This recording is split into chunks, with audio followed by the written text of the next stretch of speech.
TCI Sports High School Football Game of the Week. Tonight from Troy High School, it's the Lake Orion Dragons taking on the Troy Colts. And there you see it, the battle of undefeated teams here at Troy. Both teams coming in undefeated tonight, Joe, and what a matchup it'll be between these two teams. We saw Lake Orion before, and we're going to see Troy for the first time tonight.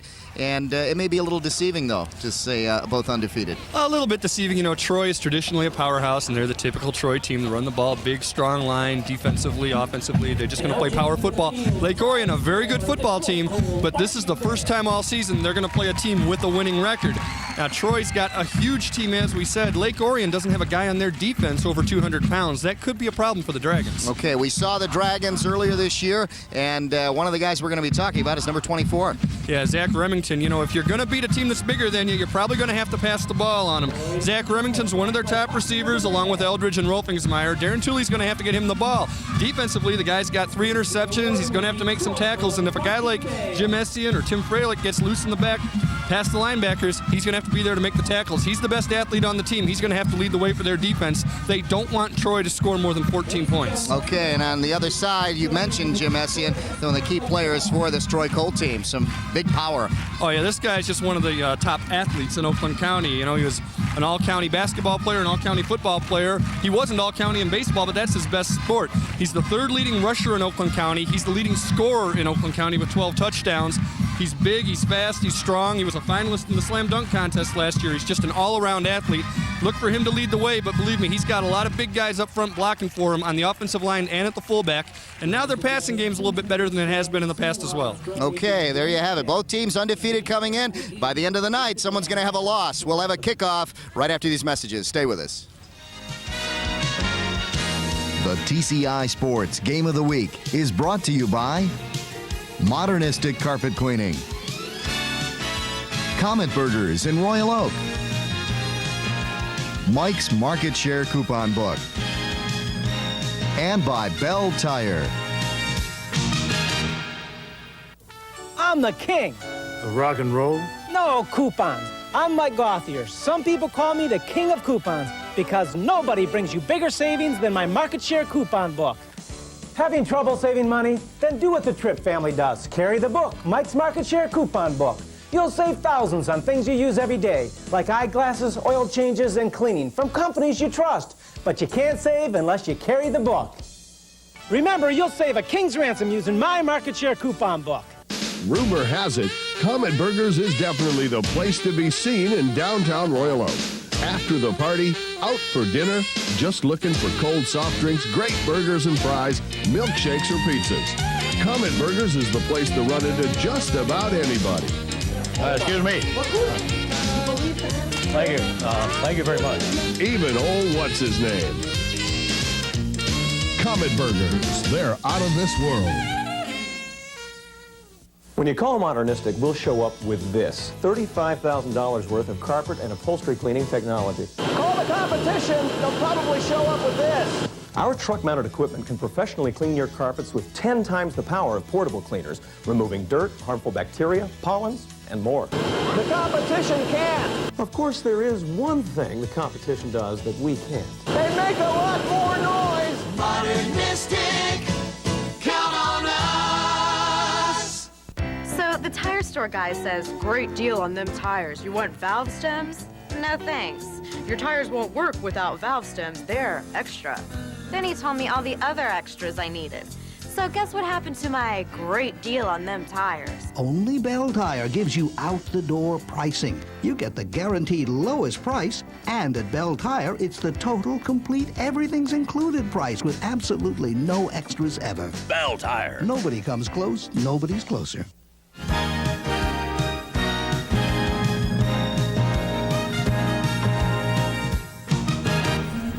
The TCI Game of the Week. This week we're at Troy High School where the Troy Colts host the Lake Orion Dragons. Both teams undefeated coming into this contest. As the sun goes down there, you see it in the conference. 2-0 for Lake Orion, 1-0 for Troy. 4-0 overall for both teams. And as Joe mentioned, not a knock against Lake Orion, but they played a lower caliber of team. This is the first time they're playing someone the caliber of the Troy Colts. Yeah, it's not their fault. You know, it's just how the schedule works out. But yeah, this time they're playing a team with a winning record, and I see Gary Griffith. What a way to go from a team with a losing record to having to play Troy, much less just a generic winning record team. Troy ranked number 2 in all of Oakland County in the Oakland Press, and Lake Orion number 7. So these are 2 of the top teams. And Rich Burrell, remember this about his team, it's a junior-heavy team. They're really thinking that next year is going to be the better team. Imagine that. And we are underway at Troy High School across the 25-yard line, and that is where Lake Orion will start. The return taken there by number 20 for Lake Orion, and that's Adam Rickard.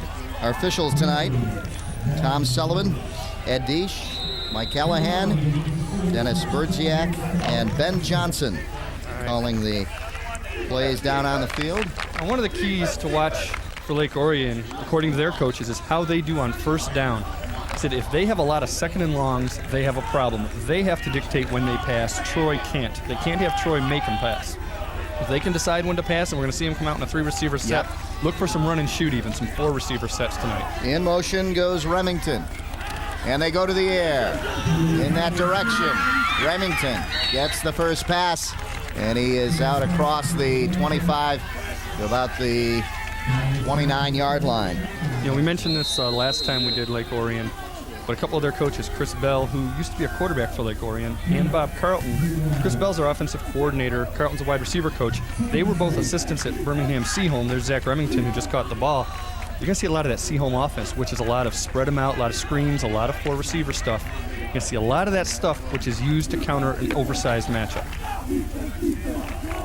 Back to pass again, Lake Orion, and the slant end intended out there for Rolfingsmeyer, and that was just past him. All right, well, now you've got a third down. Now you're probably in a passing situation, but you never know. This may be a screen pass. It could be a draw. Now, Gary Griffith expects that when Lake Orion does run the ball, that they're going to run a lot of draw. He expects Lake Orion to pass the ball around 35 times a game. Rich Burrell's been averaging 25 passes a game. Actually, his coaching staff thinks they might get up to 40, 45 passes tonight. Third down now for the Lake Orion Dragons. Ball at about the 29-yard line, and a sack. Getting in there was big number 76 for Troy, and that was Brad Wright. Yeah, Brad Wright got in there. He got a little bit of help from Drew DiGiacinto, and Darren Tooley just didn't have any time. All of a sudden, you've got all these big guys coming in there. You're talking about guys that are 6'4", 6'6". You know what? You can't even look over them. So a tough set of downs for the Lake Orion Dragons.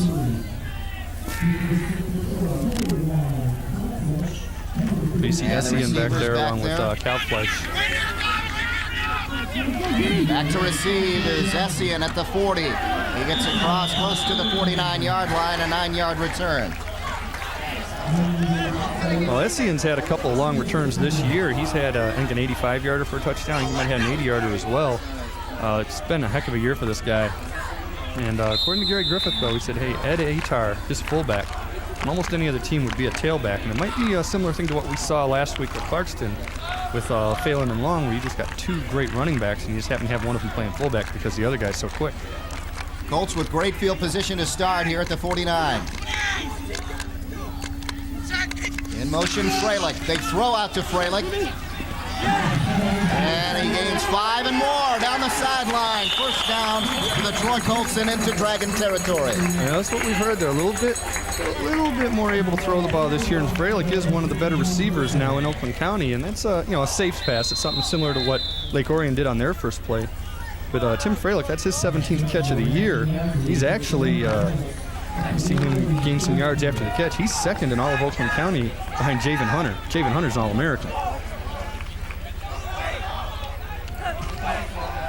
In motion, Cal Fleisch. The handoff to Essien. His first carry of the game. And he runs over a tackler. And a cameraman. And a cameraman across the 30-yard line, where he went out of bounds there, looks like. And I think Bubba took the worst of that hit. Didn't go out of bounds, but he got our cameraman nonetheless. Thought he went out of bounds because our cameraman sure wasn't on the field. I'll tell you what, if I'm Bubba, I think I'd rather have a receiver run me down than Essien. Yeah. Essien, big guy, 6'2", 205. He goes in motion. And now Seth's out there with 3 receivers, and it's a screen pass out to him. I think that's a lateral. And not much there for the Colts. It'll bring up 3rd down on a loss on the play. Good defense. Good defense by Lake Orion. And the play before, Jim Essien. Or actually, this is that play, and that is a lateral. That's backwards. Good thing he catches that, or it's a fumble. But still, the defense is there for Lake Orion to wrap it up. And Wilson there to make the stop. I think that would work better if Essien would just turn and catch it on the run rather than Yeah, I think they telegraphed it. Yeah, because he had set up and looked like a screen. They go to Essien on the 3rd and 11. He gets the 1st down and more. Essien still on his feet and just short of the end zone, down inside the 5-yard line. This guy will not quit. Man, that looked like Roger Craig to you? Like he's just running through there, keeping the legs going, big guy, kind of top heavy. This looked like old films you'd see a Roger Craig for the Niners. Yep. He's going through there real hard, pounding guys over, keep the legs going. 3rd and 11. You don't even worry about losing yardage on There's that pass Roger play. Craig high knee lift. Who cares? You get 3rd and 11 and just give it to Essien. He'll get it for you. 1st and goal. Ball inside the 5-yard line. Essien falls forward. Maybe a gain of about 2 or 3. Well, Essien looking for his 13th touchdown of the year. Again, he leads all of Oakland County in scoring. 2nd down now, and about 2 to the end zone. Troy Colts on their first possession. They got it at the 49 to start, their own 49. So it's a 51-yard drive if they can get it in. Essien and a power I. He's the tailback. Gets in. Touchdown, Troy. Essien with a 2-yard run. That's easy. He's got those big fellas up there blocking for him. That's making it real easy. Well, you had to know we're going to call his name tonight, and he's the first one to get on the board. With 7:28 left here in the first quarter, the Troy Colts strike first. And this is, you see, just plowing right over, following the fullback right in there. And this is something for Lake Orion to be concerned about, and talking to their coaches again beforehand, saying, what do you, when you get right down to it, what do you have to do? And they said, we can't let them get more than 14 points. And they just marched for a touchdown on their first drive. And the extra point was good, and it's 7-0 Troy here at home over the Lake Orion Dragons. And now, Joe, we can see early on in this first quarter, maybe the first half altogether, how the differences stack up between these two teams as we see Gary Griffin. They're just so big. It's there's nothing you can do about that. You look at Essien, 6'2", 205. He's the tailback. He's bigger than anybody on that defense. Forget what the linemen are and everything like that. The guy running the ball is huge. 51 yards, as we said, 6 plays, 2:56 off the clock, and the 2-yard run by Essien capped it off. Here's Beams to kick off. Your score 7-0. Lake Orion getting their second possession. Ball goes out of bounds inside the 10-yard line. And Lake Orion will take the penalty. Yeah, I think they get the ball at the 35. Yep. Which is great field position to start with. And again, they're going to have to go back to throwing the ball. And again, the big key here is don't get 2nd down and long. Dictate yourself when you want to run the ball or when you want to throw it. Lake Orion now with their best field position so far to start. Ball will be at the 35, and we'll see Tooley come out again with his offense, a passing offense for Lake Orion. Yeah, that was Essien's, actually his 12th rushing touchdown, but he also has a kick return for a touchdown this year. So that's 13 overall now in the season. Lake Orion to start their second possession. Back to pass, Tooley on a screen. He's got his man, and it's A first down for Lake Orion across midfield. Again, we're talking about where some of those assistant coaches come from, and that's the very same offense that they've been teaching no matter what school they've been coaching at. That's a bread and butter play. Jason Erickson, the receiver. Let's do a take little look. play action, and now first thing they teach him, this is a good quarterback. This is a guy selling the screen. He's backing up, and the linemen are doing a good job of letting guys get past him. That made it real easy for him to deal with D-backs and a couple of linebackers and avoid the entire defensive line. Joe, no breeze in the air, but hey, that helicopter, Chopper 7, is whipping up a little wind out there. Checking out the battle of two undefeated teams. The draw. And again, it's Erickson on the run. And a couple, and you mentioned that's probably the only run play we're going to see, and there's a flag here, Joe. Darren Tooley just pointed it out, and I think he bought a call, and he pointed at the official and said, hey, I got hit after that draw, and he was pointing at the guy, and the ref looked and decided to throw the flag, and I think that's the call he's going to get. Delay, personal foul. Flag. And it is. Yeah, ref, he's chastising the Troy guys. Yeah, he sure is. Roughing the... And he wants none of that. Now, he made a signal, and I'm curious about this one thing. He just signaled roughing the passer. Now, that was a running play. He's not the passer. Now, personal foul fine, the penalty is not roughing the quarterback, it's roughing the passer. It has to be a pass. If it's something else, either way, it's a first down and 15 yards, and Lake Orion's in great field position. Yeah. I think that's just a mix-up on the signals that he made there. Yeah. Ball at the 33-yard line. Lake Orion on the move. And a little bit of movement by the receiver before the snap, but they've got it complete inside the 10-yard line. And one of the favorite receivers, Mike Rolfingsmeyer, catches it down there. Big guy, he's at 6'5", 170, and that height comes in handy, Joe. Let's take a look. I'll tell you, we saw Rolfingsmeyer against Rochester have a couple of catches, him and Eldridge. Now, last week, Eldridge only caught one ball, but Rolfingsmeyer here, he's so tall, and he just gets in between the two defenders. Yeah, Mike. And they had Atar coming in on a blitz, and the minute Tooley saw that, he adjusted, set himself up, took the hit, and got rid of the ball. They're ready to knock on the door right now. 27 yards on the pass play, and now Lake Orion try to make a statement here, especially to Joe Abramson. Say, hey, we may have beaten some teams that aren't ranked, but hey, we're up there. And almost intercepted. The receiver fell down out there. It was intended, yes, for Adam Eldridge, number 6, and he fell down. And the Troy Colts almost came up with a gift there. Let's take a look. Very fortunate, and when you run a lot of timing plays like they do, Tooley's got to throw the ball before the receiver makes the cut so you can have the time. To have the timing down. You can see Eldridge on the ground, and that's just an unfortunate situation. But fortunately for the Dragons, nothing too disastrous came of it. Kalbfleisch diving for it, just out of his reach, almost came up with the interception. Clock stopped at 6 minutes left here in the first quarter. I formation in the backfield, Tooley to throw into the end zone, and draped all over him. Rolfingsmeyer, the intended receiver, but I don't know, that could have been close to a pass interference. It was Daniel Ellison. I think he got there right before the ball did. Close call. I think with Rolfingsmeyer's height, I would think you'd want to throw that fade pattern into the corner because you can get it over a defensive back's hands and still have enough room with that guy being 6'5" to get it right to him. With a slanting like that, he's throwing into traffic, and that's why he picked up the two defenders right there. Current drive, 6 plays, 59 yards, 132 off the clock, and it stopped at 5:56.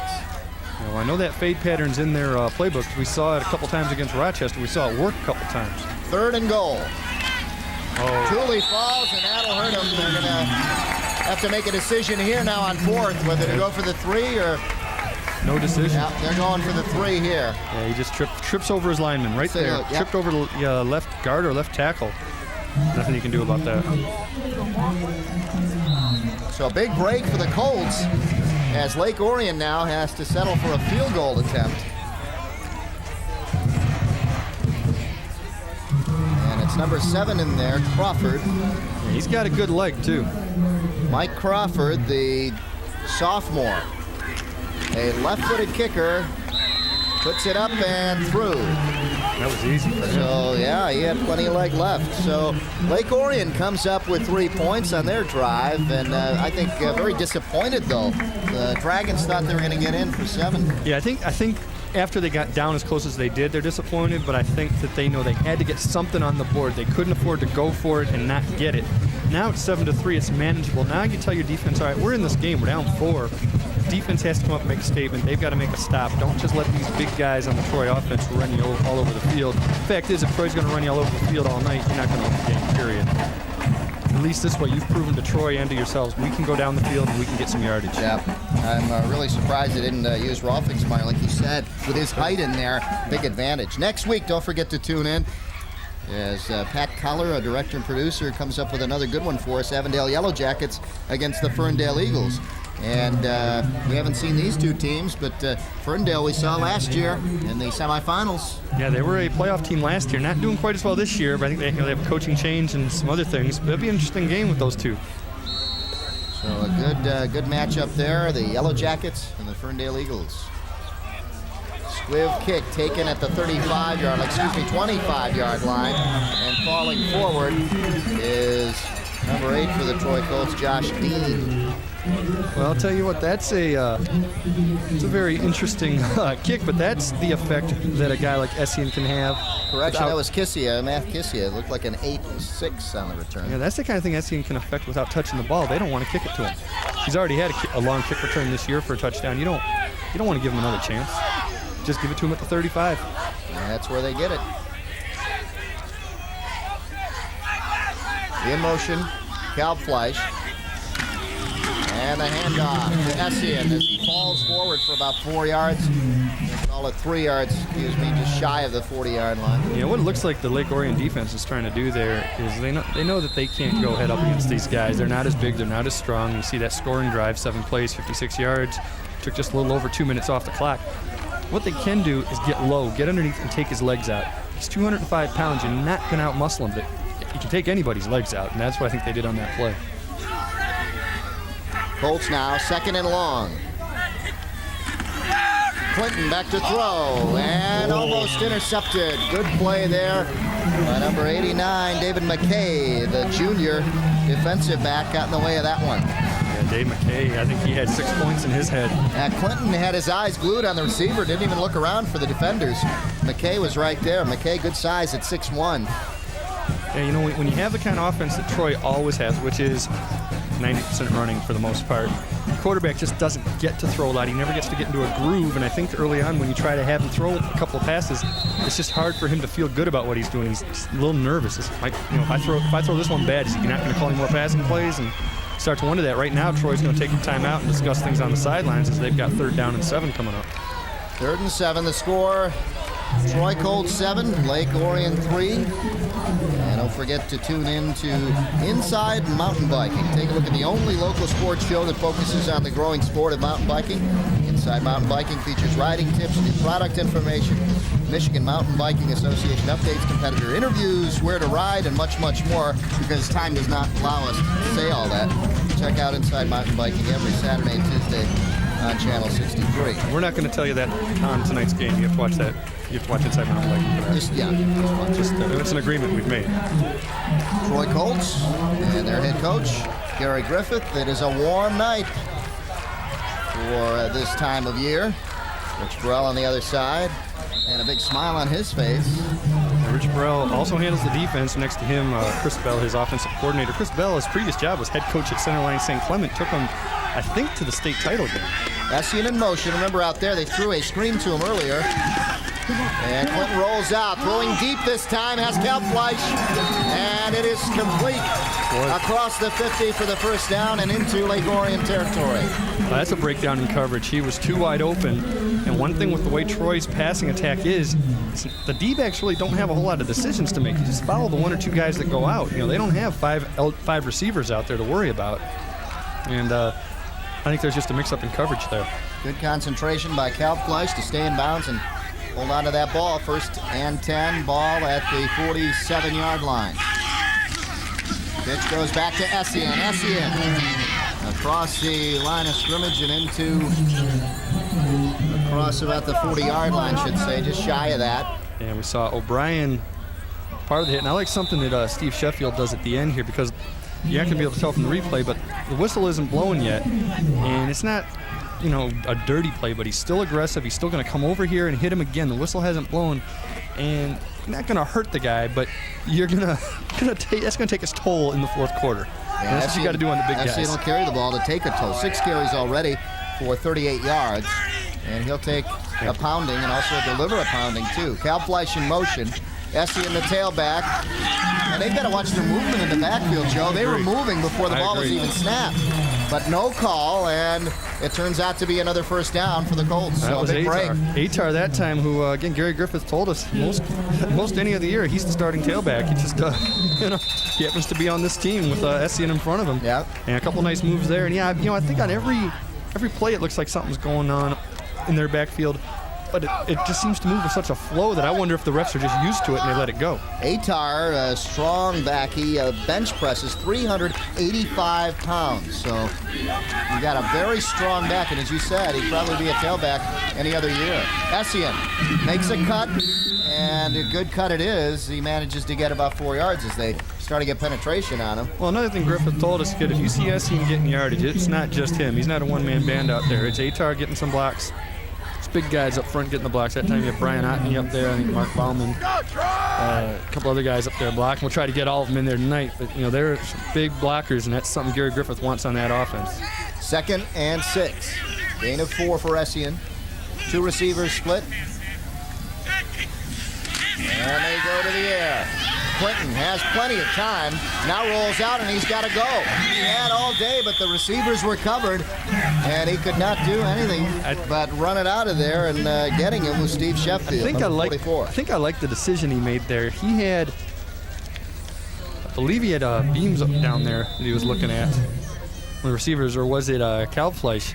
But right about here, he thinks about it, and he looks open, but I really think that the Dragon defense was disguising it, and I think they were waiting for it to come, and I think he made a good decision there just to accept the loss there and deal with it. Loss of a yard. It's 3rd and 7 now.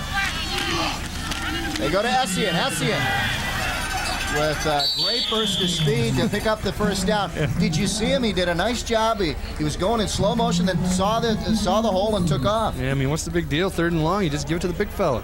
Watch what he does here. He kind of slows up here, waits for his block, and just a burst of speed gets him across for the first down. Yeah, we got to. It's going to be close. Some point tonight, we got to mention all these linemen because they're all doing a great job. I'll tell you what, it looked like a first down when he initially fell, and then he got a bad mark here. We see Ryan Treemstra, Mark Bullock. He just got it. Ryan Benson, Jason Greb.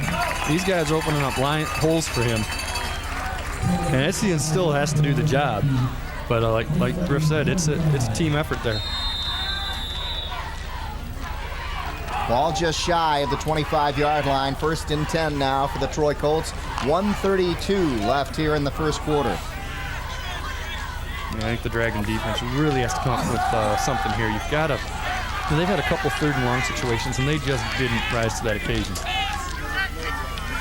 2 receivers split. They go to the slant in, and it is complete and close to a first down again. And complete out there to Tim Freilich. That's a nice play. That is a little more sophisticated than we used to see Troy do as far as passing goes. Real effective, real efficient.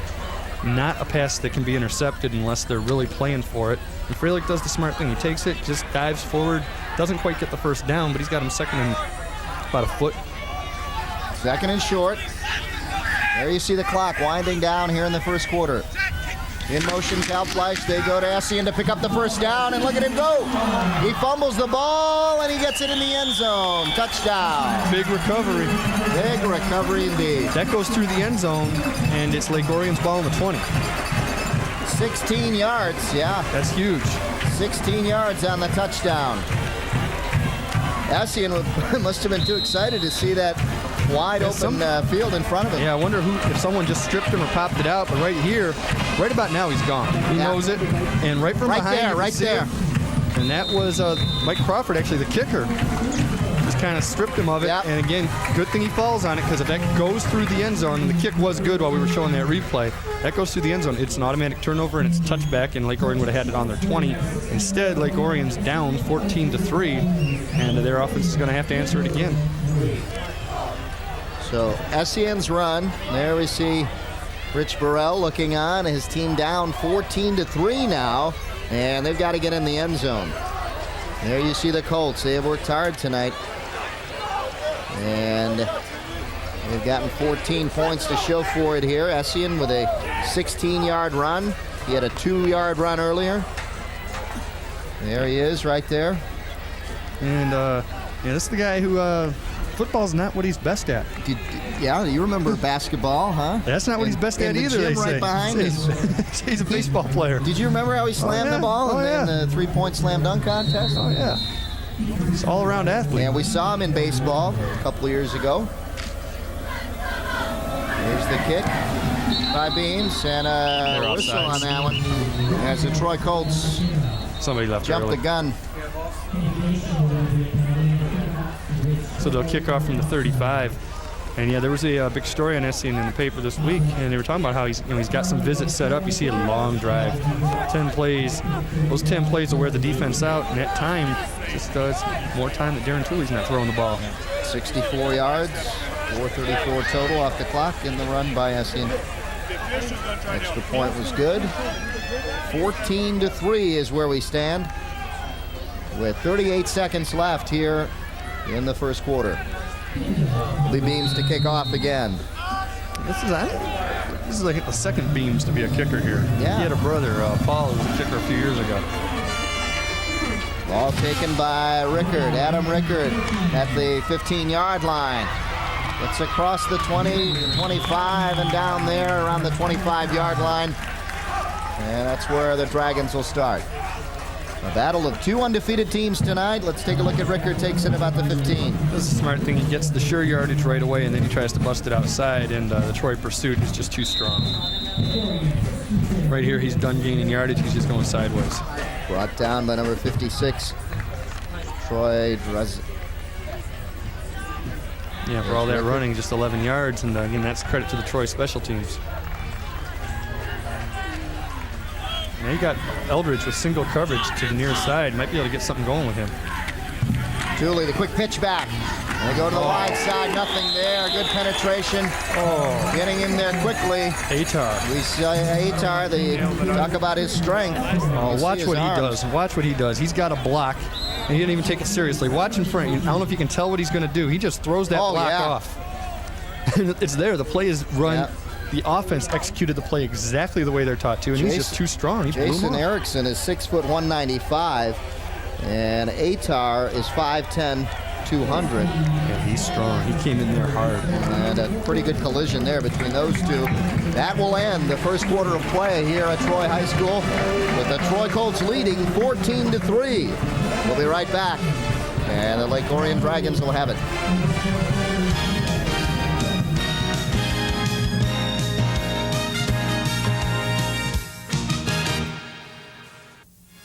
If you wish a video cassette of TCI Sports, the cost is $25.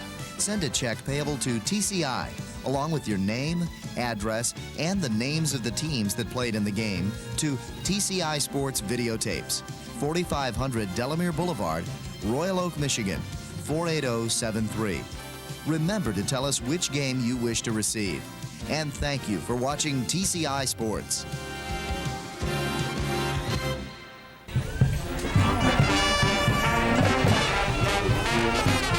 Welcome back to the second quarter here at Troy High School. Dave Zorin along with Joe Abramson as we see the Troy band moving it up here with a lead of 14-3, and it looks like things are going the Colts' way. Let's see what happens on this possession now for Lake Orion as they have a 2nd and 13 coming up.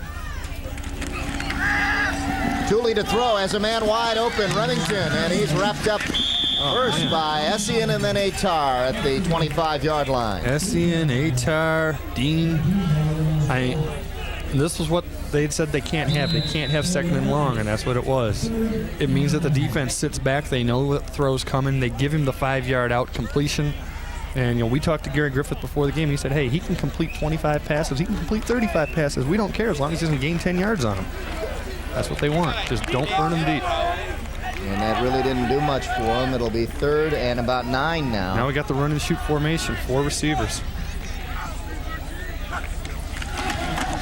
We go to the air, Tooley under pressure, and he has to unload. I tell you what, nobody was over there. I'll tell you what, the one thing, remember when the Lions ran the run and shoot, the one thing they always said, you give up the blocking. And right there, they were trying to run almost a screen to Crawford, and Essien got through quick along with everybody else. And There's Essien coming from this side. And everything's going to get sandwiched from the other side as well in there. Well, I'll tell you, Mark Bullock. Thule's just a junior, and even the Detroit News this week said maybe the best junior quarterback in Oakland County this year. But if he doesn't have experience of that, you see Essien back for the punt. It just takes a little while to get used to looking for 4 receivers and picking out the open guy. And we don't have time, you can't do it. Essien back there. This one will go over to Kalbfleisch. Kalbfleisch gets a block from Essien and then tries to turn the corner, but I'll tell you what, Essien just got flattened. Oh, I'm a little surprised at that one. It didn't, gosh. I mean, because when we were singing his praises all night, it didn't look like he really tried to block. It looked like he just kind of took it. Yeah. And really Darren Thule, the quarterback. Anybody out? It's that long punt. I didn't. Did that look like there was even an effort to make a block there? I just thought he got blown off, man. I thought Essien was going to clear his man out, and Kalbfleisch will turn the corner. Essien got hit on that one. I don't know if he knew. He might not know it was coming that way. Yeah. He might not have known that it was coming around his end. Here Essien gets it down. He's going to lay somebody out here, and he does. A big gain for him. Gain of about 6. Well, now, that might answer something, too. I was kind of a theory, and I would guess Gary Griffith's going with it. Remember, he kind of did stress to us about how this is a team effort. And if you do have 2 tailback caliber running backs, Atar and Essien, what do? You put the better blocker at fullback.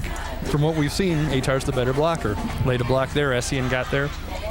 That might have something to do with that, and Essien's real good at finding the holes and following the blocks. Sprang him for 6, 2nd and 4. They go to Essien again. Another good block by Atar. You saw him lead out and push the end out, and that opened up the way for him to pick up possibly the first down here. Yeah, he might be just short, close enough probably for a measurement. Yeah, you could see how Essien just kind of hesitated again, stuttered. I like how patient he is. He doesn't try to force anything. He lets everything set up, lets the hole open, and then he goes through. Yeah, give big credit to that guy, number 21 right there next to Essien, who has paved the way for him all season. Gary Griffith had nothing but great things to say about him. How'd you like to average 5.8 yards a carry and be about 2.5 yards behind the guy that's leading the team? Essien's getting about 8.2. Atar's getting 5.8. And you see there, just short about of the a foot short. Yep. So 3rd and about a yard. All right, now if you're Troy, I think normally this is a 2nd down thing what you do, but I think here you throw deep because on 4th and a foot you're going to get it. Let's see what they do. I think at this point in the game they'd probably just go for the first. And it's Troy. This is the way they do it. Yeah. Pro set. They go quarterback sneak, and boy, what a surge they got for the first down.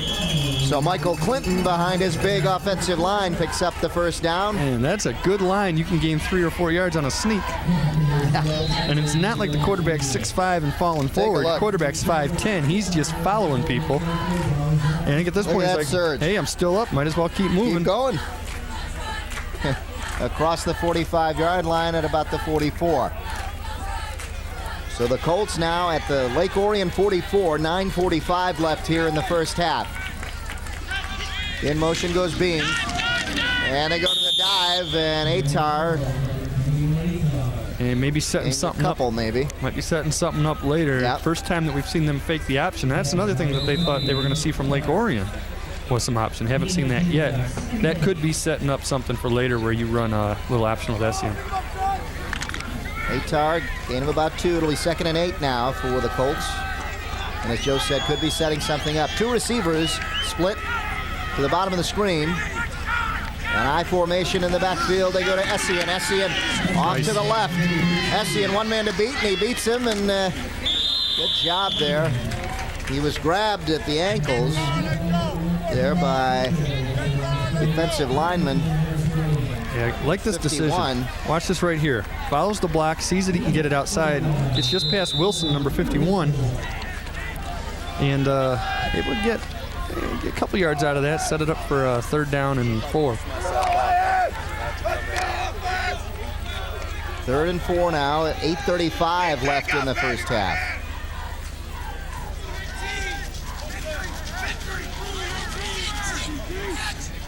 In motion, Freilich. They go to Essien. Essien dives for the first down. Colts just pound it at you. I mean, you got a weapon like that, and It's not even about how fast he is or strong or anything. He's just durable. You know, we were talking before about that one hit Sheffield laid on him. I said, you got to do this to this guy because you've got to take his breath away from him. You've got to make him wear out. He's wearing them out. Yeah, and sure is. you know, they're not going to want to tackle him come the fourth quarter. First and 10 for the Colts. Ball at about the 33-yard line. Clinton to throw, slant in, and through the hands of the intended receiver, Beams. He was hit hard, and that is something you, as a quarterback, you come back as a receiver and you say, hey, don't do that to me Well, this is anymore. the problem. He throws it high. You throw it low, and the arms protect the ribs. Throw it high, he goes up, and he's going to take a shot low. Yeah. And ouch. Right now, he's not breathing real good. Ouch. That'll knock the wind out of you real quick. Let's go, Oakland! Clock stopped at 7:51. Second and 10 now. In motion, Beams again. The pitch goes to Essien. Try to miss a little bit of misdirection there as they had the motion man coming to the left, and they go to the pitch to the right side, and a face mask penalty looks like coming up here. Yeah, it could be a hold, but there's only one guy there blocking. There were three guys tackling Essien, and I sure thought somebody got him. Looked like a hand got near the head, but they're talking to Lake Orion. It may just be a hold. So Joe, face mask the other way or what? Who's giving me the face mask here? I'm thinking, well, I thought, They were talking, there it was. So it was a hold. Good call. Oh, a hold. A hold the other way. We don't even need a mic on the ref. We could hear I'll him. tell you, I know. And that's what he said down there. He was right, yeah. He said, you don't need to mic me. You'll hear me. So it was a holding penalty, not a face mask, as initially we thought. About the first thing that's gone wrong for the Colt offense all night. And that knocks him back to 2nd and 20. So what do you do here? You just give it to Essien. Every time it's second and long, third and long, you give it to Essien. He gets you the yardage. Beautiful night for football here in Troy. A little warmer than we would expect, and humid too. Feels like a summer evening. Clinton back to throw on 2nd and 20. Goes deep, has a man open, and the throw allowed the coverage to get over there. Remington got over there. It was intended for Beams. Yeah, he had Beams deep. He just couldn't get it Sure to him. did. Yeah, he had him wide open. Let's take a look as he rolls out to his left. Yeah, here he's plenty of time. That rush there, that didn't affect anything, and he's just a little too much air on it. And at that point, it was really closer to the defender. Yeah. Coverage got over there. Remington's still trying to get a shoe on. And they have to blow the whistle here. So he gets it on. Now he's got it on. 3rd and 20 now. It's the toughest spot the Colts have found themselves, and they are 4 of 4 on 3rd down conversions. Every time, this is what they do. Yeah, this time it's not going to work. They go to Essien on those 3rd down conversions, but with 20 yards to go, there you see the Lake Orion fans. They are on their feet, and Sean Clark. deservedly so for their Dragons. Let's Sean take a look. Clark and Dave McKay get in there, and they stop him. Everybody. Again, when you see Clark get him high, can't really stop him there, but you get another guy, McKay. Two of them can pull him down, and after a while, I guess he just gives up as he feels McKay going for the ball, and he's down at that point, but he was able to finally get it from him, and I think that's what Essien knew. So punting down for the Colts. They had the ball at the 45 on the punt. This one will go into the end zone and will come out to the 20-yard line, but there is a flag down. Tell you what, good. It's a well-coached special teams there. Those the receiving guys faked like they were going to fair catch it just to slow up the kicking team so they couldn't try to down it at the 5. Don't really see that in looks high like school. it's on the Colts. Yeah, I feel like Orion, you take that ball to 20, you know that they're able to punt that thing and they're going to decline it. They had motion in the backfield. They decline it, and now the Dragons will get it.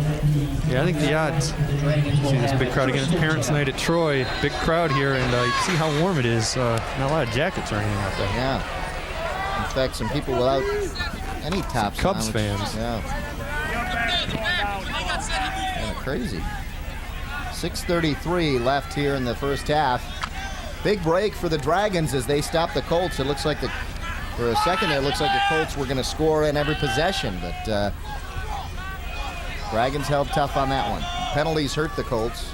No, big opportunity here to mount a drive and maybe get some points before halftime. Run by That's Rushlow. 40 in there, Rushlow. It'll be second and about 8 coming up. And that's still technically second and long, and this again is not what they want to have. You're pretty much in a passing situation now, and Troy knows it.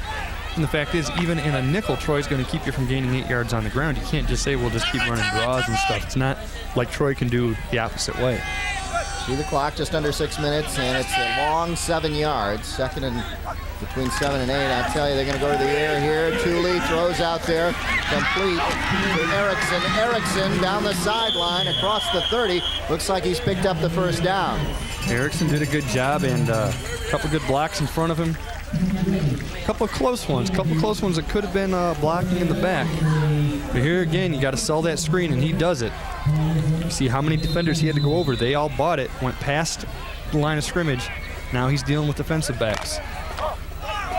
A lot easier to plow them over for an extra yard or two than it is a 230-pound lineman. First and 10, ball at the 31-yard line of Troy. Aaron Thule, the quarterback. Goes to the draw. And wrapped up right there at the line of scrimmage was Sargent. Well, Sargent had some room to run, but he ran into the wrong guy. Yeah, but that's probably the only running play that's going to work. You know, I've seen passing teams before. I remember a few years ago, and again, talking to a couple of Lake Orion coaches about it, saying, hey, you know, teams that could run for 100 yards on Troy, but the fact is they would do it on 2 carries. It could be a 60-yarder and a 30-yarder. Everything else was a yard. Seth Cope made that tackle. This is his first game back. So this is his first game of the season. Coach Griffith talked about Seth Cope, and he said if he can step up, that will really help our defense. Helps the pass rush. He's 6'4". Yeah. Has another tall guy to get in the face of the quarterback, and now we got a timeout on the field. Great job of fighting off that block to get the running back right at him. So Gary Griffith got to be happy with that. Timeout down on the field with 4:59 left here in the first half. And Gary Griffith taking charge of that defense. And John, let's leave it. Master Angler. Check out the hat. Join the Master Anglers for the hottest fishing around Michigan. Host Mark Gomez, that's that guy right there holding the fish. New picture. Explores new waters, tactics and techniques with pro anglers who know about fishing, not like us. Yeah. If you want to learn more and land bigger fish, catch the Master Anglers Thursday nights at 8 o'clock on Channel 63. And did you get a load of the new picture? I like that. Nice hat, too. He didn't like the other picture. He wasn't smiling. I didn't like the other picture. I'm glad he changed it. Yeah, you know, every other week he changes it, I think. Look at that beautiful sky behind the tree. Just a gorgeous evening. Thule scrambling for his life. Unloads, almost caught there by number 89. It was intended for McKay. I'll tell you what, he did something there, and you know they kept running the screen, and it's been good. And just keep telling you about where these coaches came from. It's another thing that the system they come from does too much of as well. Sometimes is you fall in love with the screen pass so much because it works 3 or 4 times. The fact is that the defense is going to adjust, and they knew it was coming, and they just messed it up, if you will. And look at the rushing yards. It's a good thing he didn't catch it because number 52 was way down there with him. It would have been a penalty anyway. They wanted them to catch it. They were fine. But look at that. No rushing yards. And now we've got a flag. Look, ref just... There's a flag over on the right side of the field. Yeah, Nothing stopped. I don't think they notice it's down. Thule to throw. Thule deep down the sideline and out of bounds. Now, wait a minute. You can't throw a flag before the snap and not blow a whistle. And yeah. I mean, you saw both teams looked over and wondered what was going on. Rolfingsmeyer was the intended receiver down there. He's covered by Atar. And you see number 41 also down there. That was Ellison. Let's take a look. I think there was some hesitation on the receiver on the Rolfingsmeyer's part down there. Well, I think everybody when he saw the flag. But he unloads down there. Why does the guy throw the flag and there's still no signal? Okay, well. There, here we go. Here's the call. Illegal substitution that's declined, but why do you throw it and not stop the play? That should be dead ball. Or throw it after the play starts. Don't throw it before the snap. Yeah. I don't know. I just found that unusual. I've never seen anything. I've never seen that before. Oh well. Now they've got a punt, and Troy will have time to maybe put another touchdown on before halftime. There's the punt. by Tooley. Taken by Essien across the 40 and down at about the 43-yard line. Well, Kalfleisch had to block 5 Dragons there, and it's just not going to happen. Yankee got 1 or 2 of them. But Even I don't think Essien could do that. No, with his size. I don't think their best offensive lineman could do that. I wasn't even thinking lineman. I was thinking guys back there blocking for each other. Yeah, anybody. I don't think anybody. Clock stopped at 4:35. Troy Colts now, again with good field position. Ball at their own 43. I formation, and they fake to Essien. They're coming back around. Was Kalfleisch. That didn't fool anybody. In fact, they lost a yard. Well, Lake Orion defense, if they can come up with another stop here and make it 3rd down and long, you see this quick reverse to Kalfleisch actually loses a yard. And probably just a little variety there for Troy. You know, you got to figure if things are going as well as they have been, just running it up the gut, keep doing it. They haven't stopped you yet. They've run that misdirection before, but usually going to Essien. That's the first time they've gone to Kalfleisch. Fake to Essien, they go to the air. Clinton has time to throw and just overthrows his man. Intended down there for Tim Freilich. And it'll bring up 3rd and 11, 3rd and long now for the Colts. Well, last time they were 3rd and 11, they ran a draw to Essien, he got the 1st down. 3rd and 7, they ran a draw to Essien, got the 1st down. 4 out of the 5 times they've gotten it.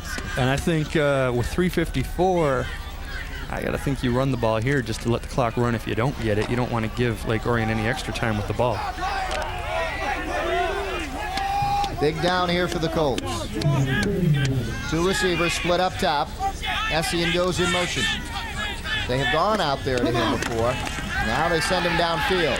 Clinton steps up, unloads, and has his man complete. Yes, he's got it. Did he catch it? He did. Complete at the 45-yard line. Kalfleisch. Good catch. Good Kalfleisch has made 2 good catches on that far sideline. This one going the other way. Yeah, watch him sprint out, buy himself some time, wait for a guy to get open, and then throw it where only he can catch it. It's either incomplete or it's a catch, but it's not getting picked off. Nice job getting the knees down because his feet were already dragging, and just getting the knees down to make sure he had both of them in for the 1st down. Needed 11, he got 11. He got it. Ball at the 46-yard line. Handoff, Essien dancing around in there, picks up the 1st down. And a flag, and I think he got hit out of bounds. Yeah, he did. He got pushed when he was out of bounds. Oh, you can't have that. You never want to say a game could be over at halftime. He was tangled up in the cable. You see the youngster holding the cable there. Yeah, well, that's not what the flag's for. That kid's not getting a flag. No. Somebody hit him out of bounds, and you're gonna give Troy a great opportunity to be up 21-3. Teams don't come back from 21-3 against Troy. Personal foul, the call, and another attack, another 10 onto that. Let's take a look. Yeah, take a look. Moves right here. Nice busts move it outside. Right, gets out of bounds too. Arm. Stop the clock. McKay's going to try to run him out, which he does. Now he's standing out of bounds. Yeah, there's no need to do that. Yeah, and then after that, his foot got tangled up and almost tripped even more. So you hit him till the whistle blows. When the whistle blows, you knock it off.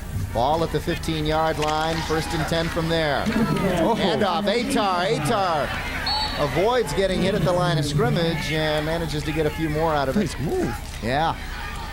Good lateral move, and then managed to get about 3 yards out of it. 2nd and 7 coming up. Well, now Troy's going to be able to score and run the clock down real close to the end of the half. Gary Griffith looking on at his offensive unit. Now, again, he's standing, Joe, where's he standing? Way down on the end. Yeah, he's the last he's near Bubba person. Yeah, way down there. As we, in years past, say how far he stands away from the... He don't do offense. Yeah. Essien tripped up. And good low tackle. Good tackle there by number 21 getting in there for Lake Orion, Mark Churchill. Well, I'll tell you what, Wilson got in low first and got his feet, and Gary Griffith, I mean, he does coach the wide receivers, but when you're a running team, that means that you're teaching them how to block. And You're going to see 51 fight off the block here. Wilson, I thought he did. No, I think he just slipped. Wilson jumped on afterwards, but 21 was there. Really did it. Getting up, Churchill. yeah. And a timeout down on the field. It is 2:19 left, and Joe, here's your chance. Oh, I get to do this one again? Yeah. Oh, cool. Hey, check this out. For alternative television, for alternative minds, and just plain cool stuff. Listen to that music. Tune in to Visually Challenged. Watch Paul and Captain Jimmy every Tuesday night at 8:30. Every Saturday night at 11:30. Jimmy playing the organ. Captain Jimmy's got some talent. He can really play. Visually Challenged on TCI Channel 63. Television that makes you say, you gonna do this one? Hoo-ah. Caught me off guard there. Come Halloween, we're gonna have a good hoo-ah. There, the producer right there with his flapping his wings on the left there. One of our cameramen, Paul Musinski. And we are down here, by the way. That's us. That's the captain, Paul? Or that's So you can see where we are situated. Pretty good.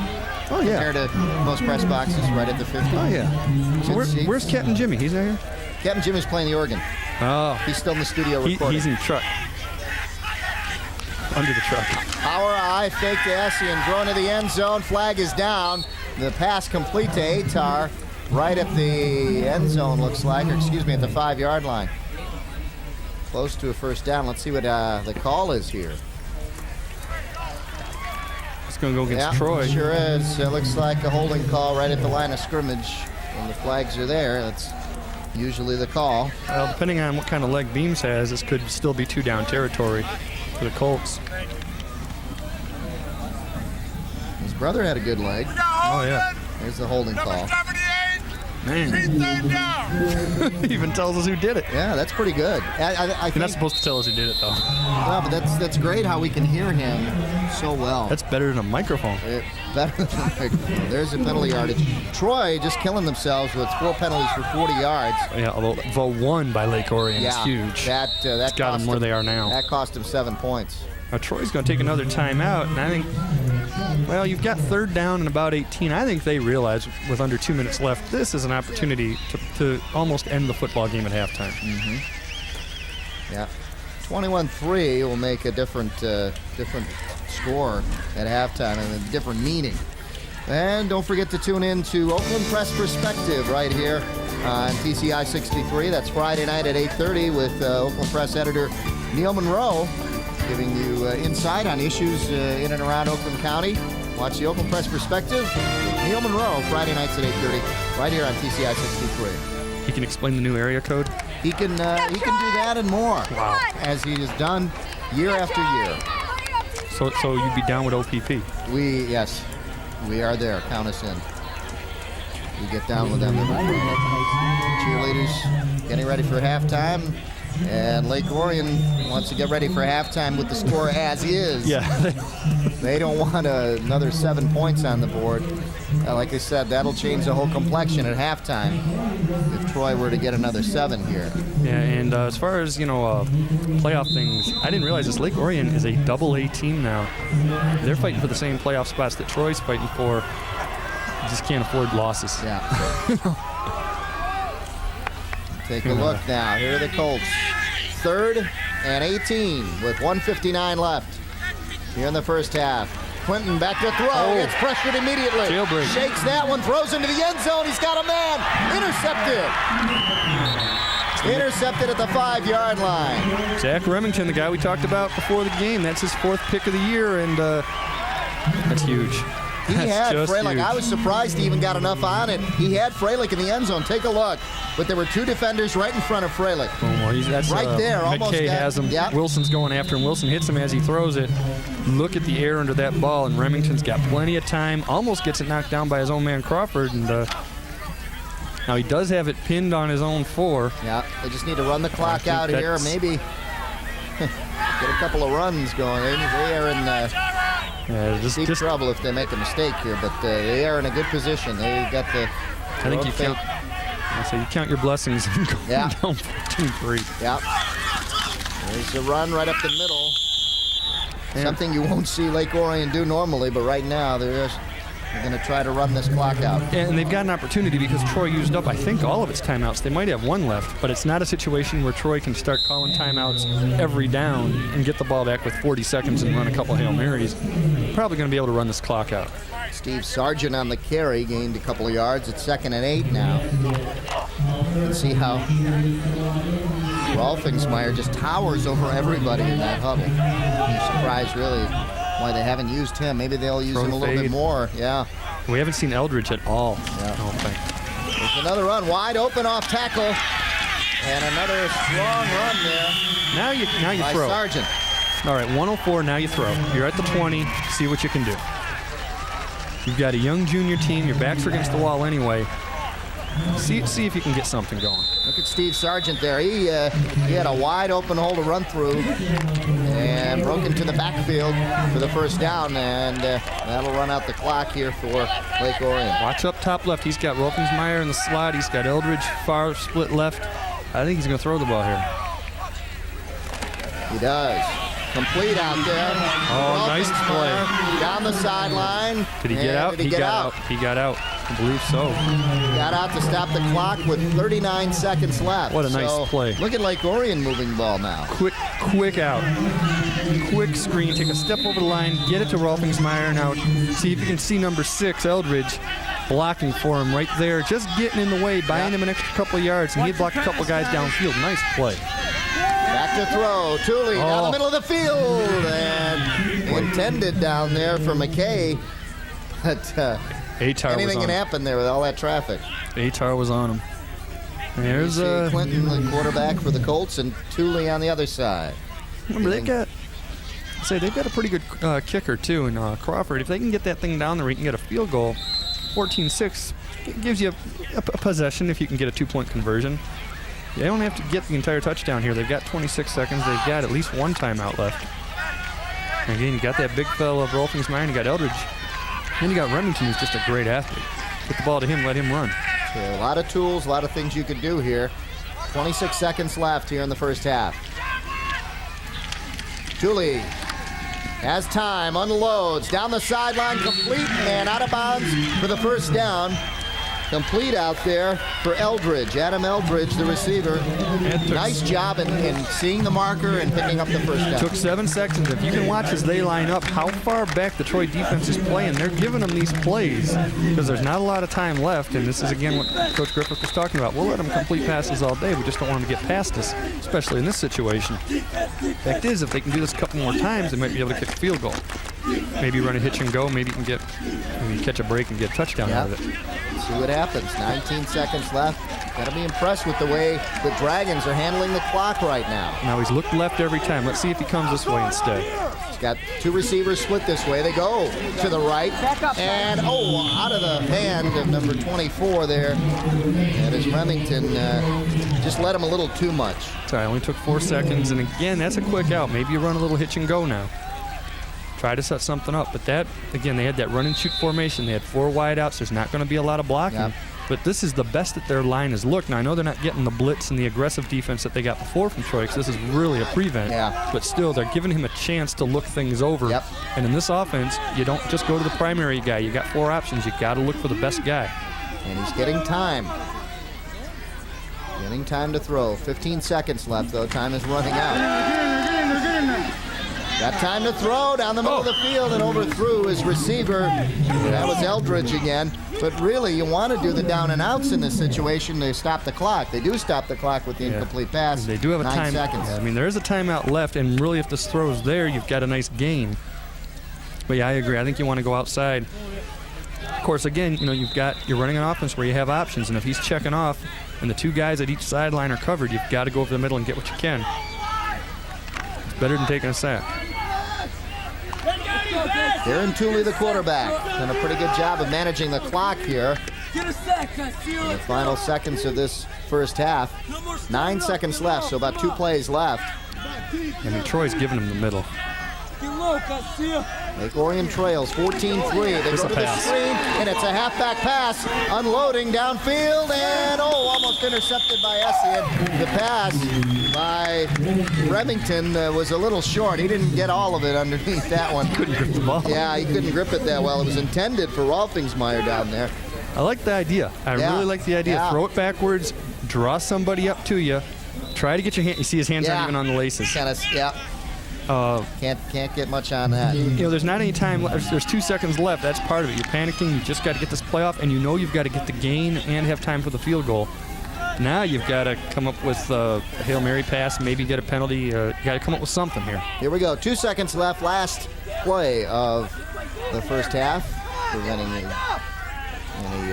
penalty here. There's the throw. It's a good one downfield and complete. But that'll end it. Complete down there inside the 30-yard line to Eldridge. But that's what the Troy Colts were doing. They were giving him these anyway. Yeah, take a look. This, you know what a good throw this is off the back foot like that? To get it nice that tight far, spiral, too. Look at spiral that. and accurate, Right right there, and right in his the gut. Funny thing is, if you just get lucky by a half second, you get an interference call. But as it is, hey, it's something to build on. Yep. So Gary Griffith heads off with a 14-3 lead here at halftime.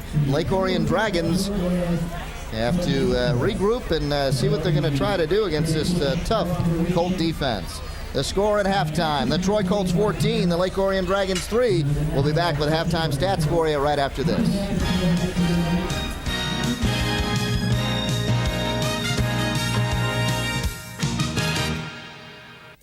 I'm the king.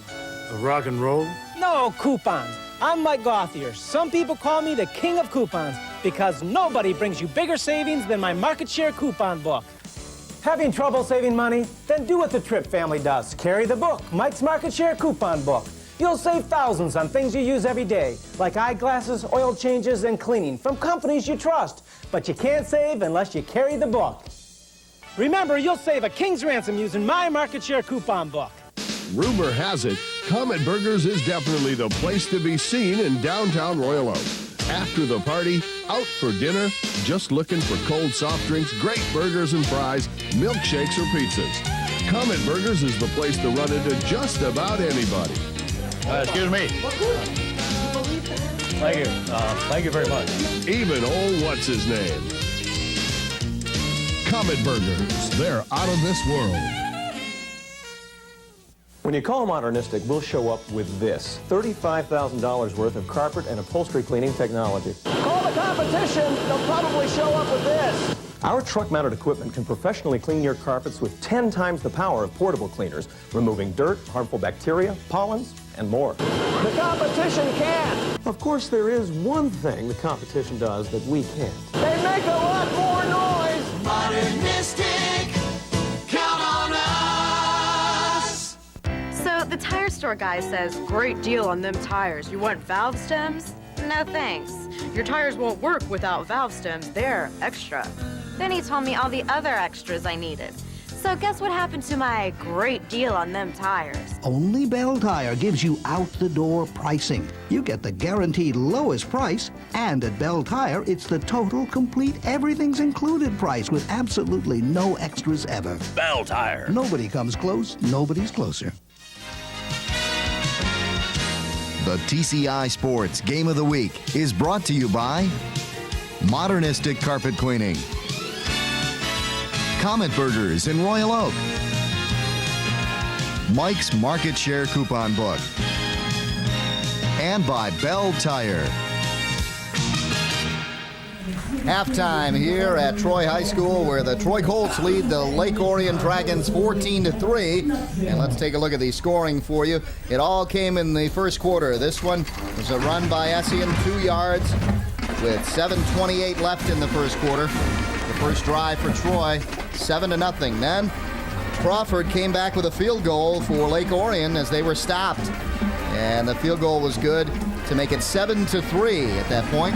And then Essien came back with a 16-yard run, but Crawford almost got it here. Yeah, here he fumbles the ball, and fortunately for Troy, he falls on it in the end zone, prevents a turnover, and that gets him to the 14-3 lead that they have now. And here are the stats for you.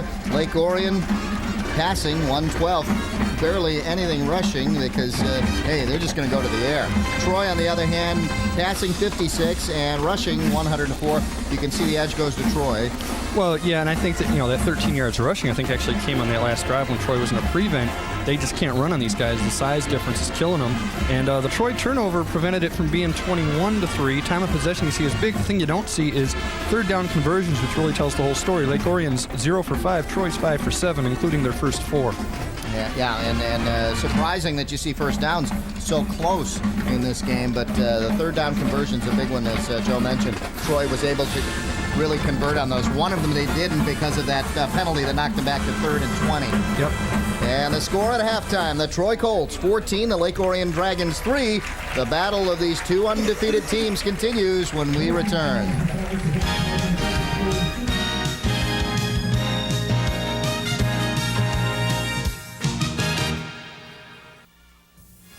If you wish a video cassette of TCI Sports, the cost is $25. Send a check payable to TCI, along with your name, address, and the names of the teams that played in the game, to TCI Sports Videotapes, 4500 Delamere Boulevard, Royal Oak, Michigan, 48073.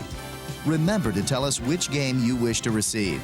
And thank you for watching TCI Sports. It's the way you inspire. It's the way you grow. It's the way you lead. It's the way you play. It's the way you work. It's the way you discover. TCI. It's the way you learn. It's the way you learn.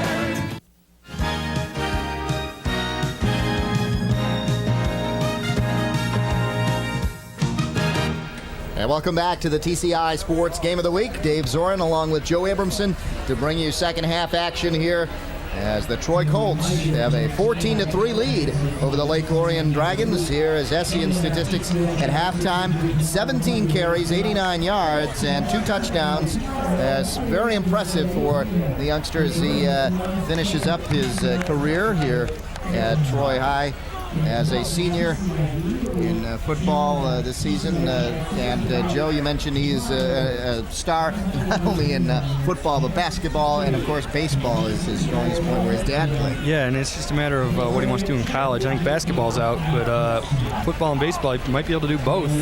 Somewhere along the line you make a decision on one if you want to try to have a career in anything. But in baseball, heck, he could even get drafted.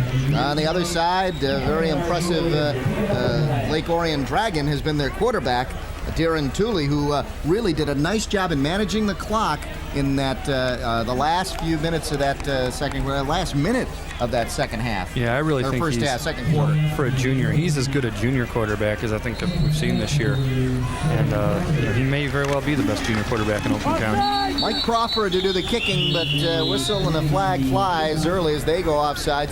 Same place where the Colts did earlier in the first half. And we'll have to restart the second half.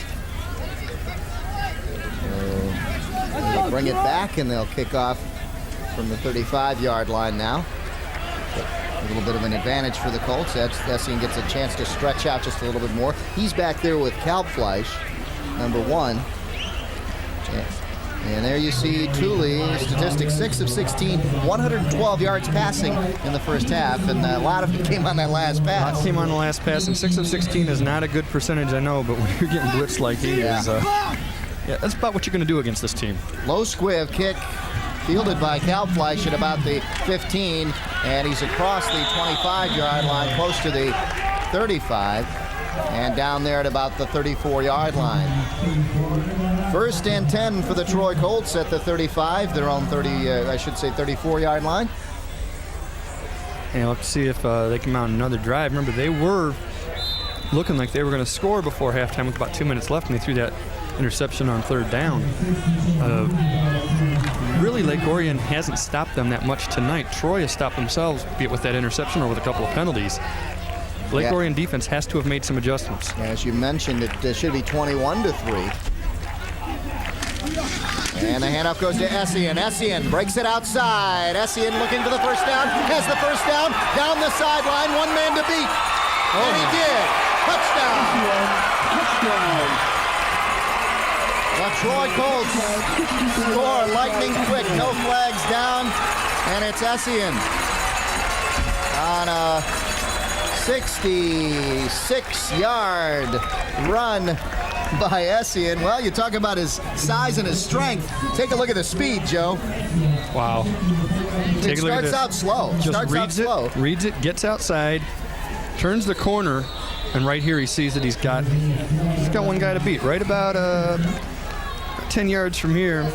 Just going to have to high step a little bit. And now he's gone. Man.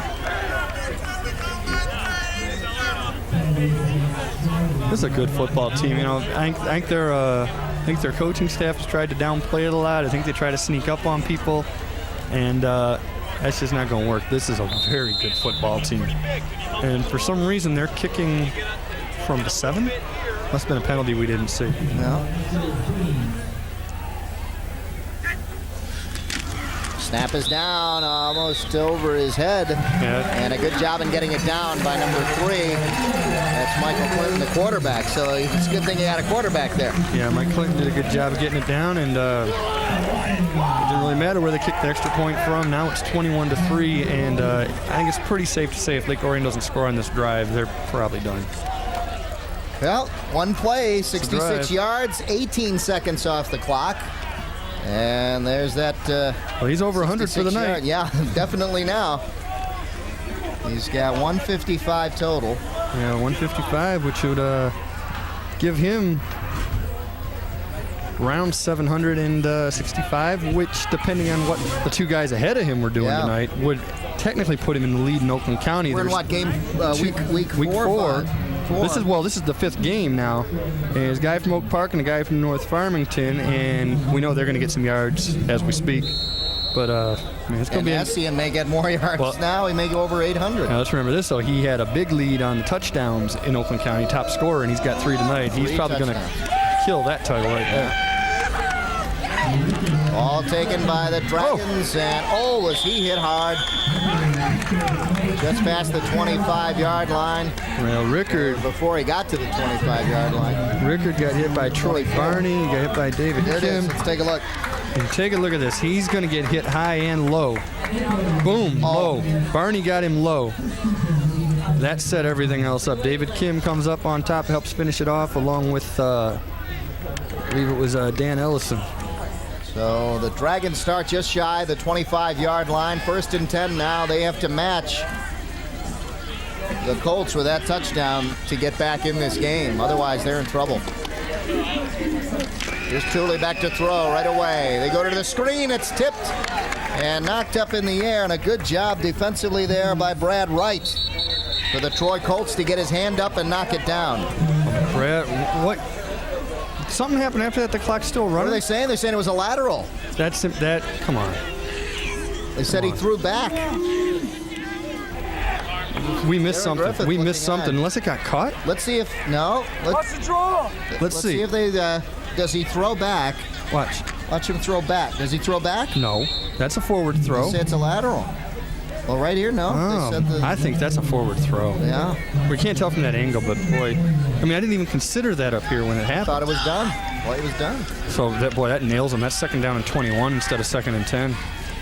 Good thing they at least fell on top of the ball. That could have been Troy's ball. Yeah. Tooley back to throw. And 2nd and 21. Going deep down the middle of the field. Had his man.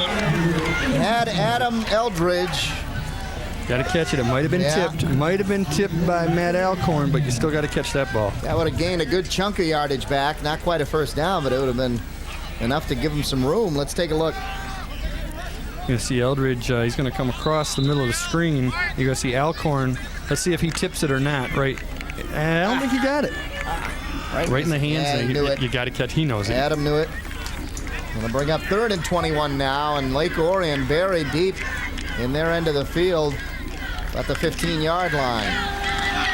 Cooley under pressure, unloads deep downfield and almost intercepted. Nobody down there in the vicinity of McKay, but he was still a good 10 yards away from the ball. And he had 3 Troy players between him and the ball, and this one just breaks down right away.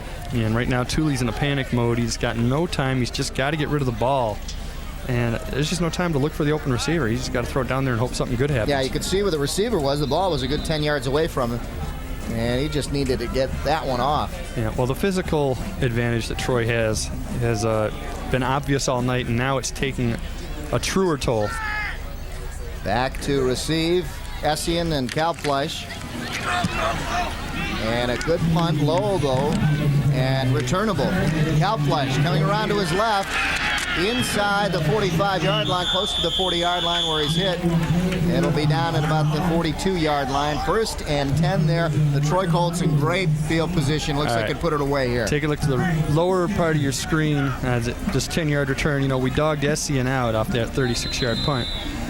We dogged him out earlier on missing a block. He made a nice block there to help set up that return. 4 guys from Lake Orion getting Kalfleisch down there. Here we go. Troy Colts can put it away here if they haven't already. 21-3 they lead with 10:18 left here in the 3rd quarter. Pro set, I formation in the backfield, a split I. And here is Clinton running it. Makes a good fake and a nice job in getting about 5 or 6 out of it. Well, that's a good decision. That's the second time he's done that where he just didn't feel confident that the receiver was as open as he looked. And here he looks left. Nobody's there. He's going to look here. Now he's going to buy some time and look right. There's nobody there. He's trying to buy a little more time. And then he just says, hey, you know what? I've got a few yards to gain. Let's just get it. Good decision. Don't force anything. You've got the game in your control. Just don't do anything to mess it up yourself. Good blocking by that line. Gave him enough time to look things over, too. 2nd down and 6. Gain of 4 by Clinton. Good block. Essien, nice job in reading his blocks. Picks up the 1st down, still on his feet, and finally down inside the 30-yard line.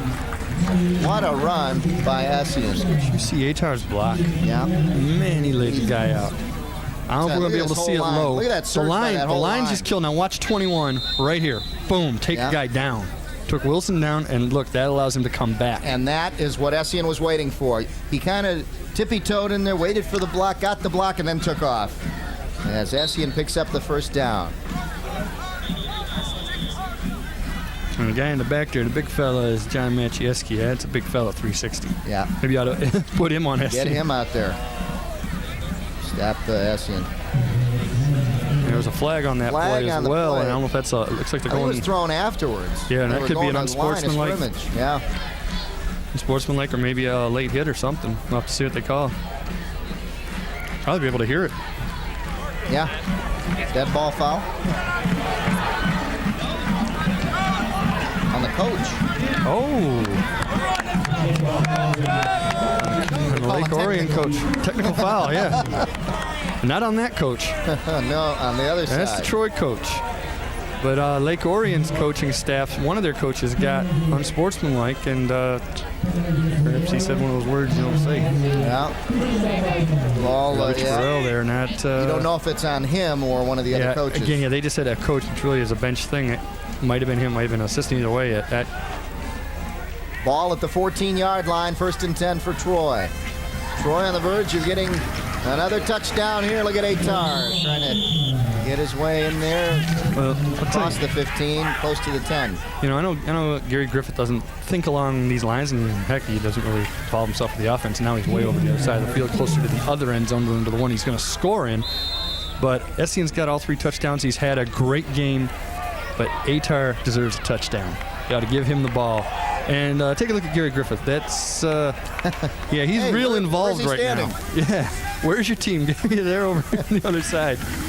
Gary just enjoys watching his offense work from there. And oh, my, nice catch. And that is why. A great catch by Freilich and a nice pass by Clinton to keep it away from the defender. And there is one part we mentioned before that Gary Griffith does coach on the offense, receivers. And that's one of his boys right there, Tim Freilich, catching that touchdown. And 12-yard touchdown reception to Tim Freilich, 6'2", 170. Take a look as Clinton Tim Freilic's does a nice job in throwing this one out to his 4th touchdown catch of the year. Clinton lays it out there, and then Freilich, nice job in just stretching out and getting. Oh, he didn't catch that. He didn't catch that. Only we could see that. The referees could not see that. Oh, boy. Hey, you know what are you going to do? We thought he caught it, too. That's right. But let's take a look at this. We're going to slow it down real good here for you. And watch when he gets his hands on it. And then the ground nice catch, Tim, and all that. But come on, even you know you didn't catch this. No way. There, but he did a nice job of cradling it. He knows it. But you know what? That's a very smart guy. What does he do? Turn around real quick, hold it up, and show that he caught it. He did a great job in doing that. That's well coached right there. That's what Gary Griffith taught him how to do. Show it like you caught it.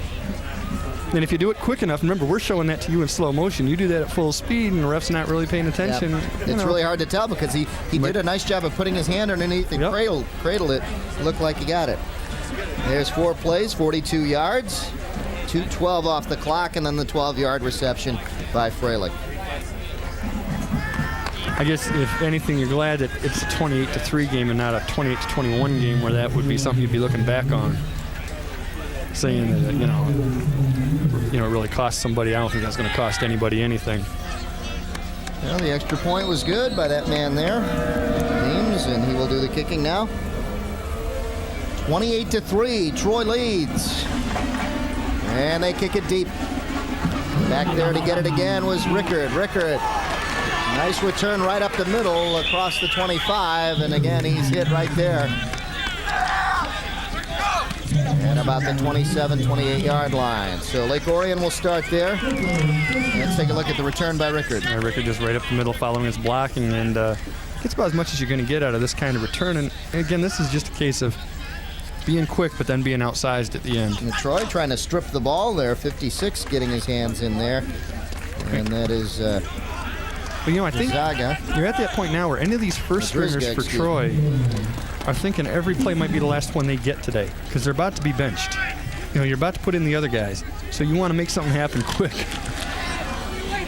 Quick pass. Oh, was he sandwiched and we got a flag down? All right.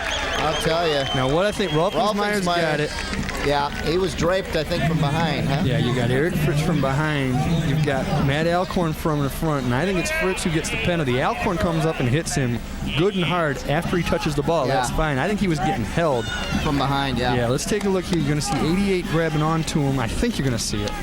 Yeah, he's definitely draped on him. He's draped on him. That hit afterwards is fine. There's nothing wrong with that. It's the initial contact, and that gets him 15 on the first down and stops the clock. I think right now, if you're Lake Orion, I think you're going to the 2-minute offense right now. Yeah. It's the only thing that worked in the first half. And you really got to buy time. I hope Troy goes to the nickel defense. Yeah. That's what gave him a lot of yardage in that first half. In motion is Eldridge. Back to throw. Tooley's got Eldridge out in the flat. A couple yards. Coverage out there by 88, and that is Eric Fritz on the stop. And again, those are the kind of pass plays that Troy's going to give up all day. That's the same as running a fullback up the middle to get 2 yards. Yeah. That one they're not worried about. Maybe they're just trying to draw him in. Maybe, like you said, do a little. You got to believe that the Colt defense has been told, don't bite on it. Yeah. Just, we'll let them have the short stuff. Don't even worry about it. We're not interested in interceptions. We just don't want to give up touchdowns. Second and long. In motion, Eldridge. Back to throw, Tooley. Getting pressured and got it. Oh, he just got his bell rung just as he unloaded down the middle of the field. Nobody there. Well, what Troy's doing, again, they're not biting on anything. Rolfensmeyer unfortunately is across Tooley, the middle. And feeling that hit. That was just watching. Well, watch. He's looking towards you. What he's looking at is Eldridge. He's not open. Now he looks back across the middle to Rolfensmeyer. Gets nailed as he throws it. And the Troy defense just isn't going to move. They're staying back there. They're not going to give it to him. That was helmet to helmet, Joe. He is limping, too. So on top of that, probably got jumped upon, too. But he got nailed right in the helmet. I've known quarterbacks who have played Troy before, and they don't get up very well the next morning. Back to pass, Tooley getting pressured. Got just a little bit of a nudge of a block to help him get loose. Oh, and nice. Complete. What a great job by Tooley just to fight for that one. and he got it complete out to Crawford for the first down. That's a lot of guts to come Yeah. back as hurt as you are there. And watch the little block that he gets, just a little bit of a nudge to stop Bullock here. Watch this. I think Lake Orion knows this is right there. This is what you got to do. 32. Roll him out. It buys time. It makes the defense run. And you talk about wearing people out. Make those big fellas run after you every play, and after a while, they're going to be tired. They're going to get tired quicker than Darren Tooley's going to. And then you can try to get guys like Crawford and Remington, Rolfingsmeyer and Eldridge, get them open downfield. Yeah, it was Erickson. There we have Atar. That's a cramp. And he is on the sideline, so he's in the field of play down there. That's a cramp. It was Erickson who just kind of nudged Seth Cope, who was in pursuit of the quarterback, Tooley, and that just gave him enough time to get away and get that pass off. So everything comes into play there. Next week, don't forget to tune in. It'll be the Ferndale Eagles hosting the Avondale Yellow Jackets right here on TCI 63. A good matchup for you as we see. We saw those two teams last year up at Avondale. And this year we're going down to Ferndale and Hanson Field, who also has very, very good, Very good sausages. Very good food. I'll tell you, though, this year we had some at Rochester. Very, very good Word stuff. is getting we had around. some tonight. Really, really good. We love Troy. Atar is up. Just That a was cramp. just a It is a cramp, very, very hot, humid night, and that's where the water and the fluids come in. Yeah, we really, right here. All you Troy people that watch, we really like your concession stand.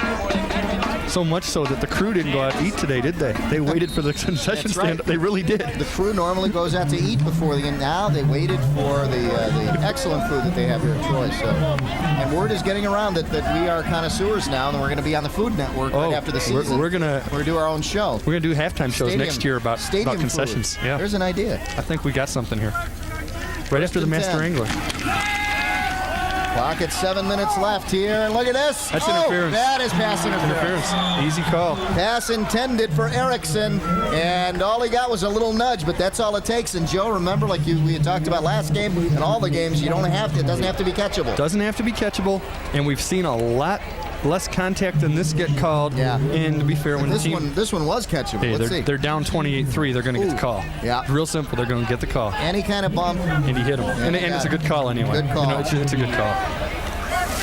So clock stopped at 6:58 now here in the third quarter. 28-3. Troy leads, but the Lake Orion Dragons want to get 6 on the board here. Tooley, you can see him limping. He is quite a warrior. Yep. There we see head coach Rich Burrell.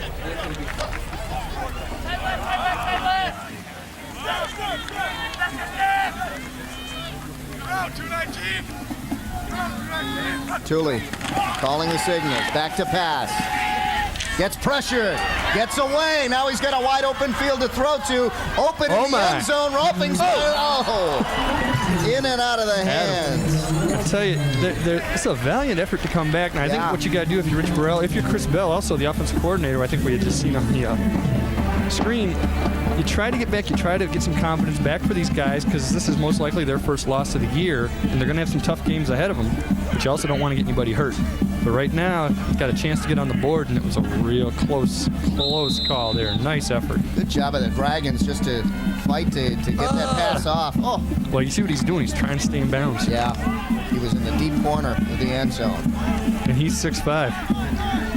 6 plays, 53 yards total, 1 minute and 18 seconds off the clock. Not what you want to do, but that's good for them, though. They're not taking any time. Yeah, they're not taking the time, and they need time to get back in this. Let's see. Got him. Got him. Touchdown. Remington. Beautiful pass to Remington right down the middle of the field. And that is what the Dragons do best. That was that run and shoot stuff. You just start sending guys down. The D-backs can't cover everybody, and it's up to the quarterback to pick the guy out who's open, and he did. And I think you go, I don't know if you go for 1 or 2 here. I think you go for 2. You sure that was Remington? It looked like 24. I don't know if that was Remington. Let's take a look. Because they're congratulating someone else, but let's see. 2, Yeah, it 4. was. Good, thank you. We had someone else on screen, and that's why I was wondering if it was Remington. And it was Remington. And they're going for 2. And let's see, it is 28-9. They're going to go for 2 here. Tooley to throw, deep part of the end zone. He's got it. He got it. Is that McKay? Complete to McKay, yes. Well, 17, still 3 possessions away. Take a look again. But at least you've got something positive out of this. And again, he's throwing off his back foot, and you're always coached not to do it. But one exception that coaches will make is they don't mind the quarterback doing it if he's got the arm. Now, maybe 2% of all high school quarterbacks have the kind of arm that you can get away with that. Tooley's one of them. Take a look again. Good job keeping his feet in. Remember, you only got to get 1 foot in. And watch McKay catch it. 1 foot.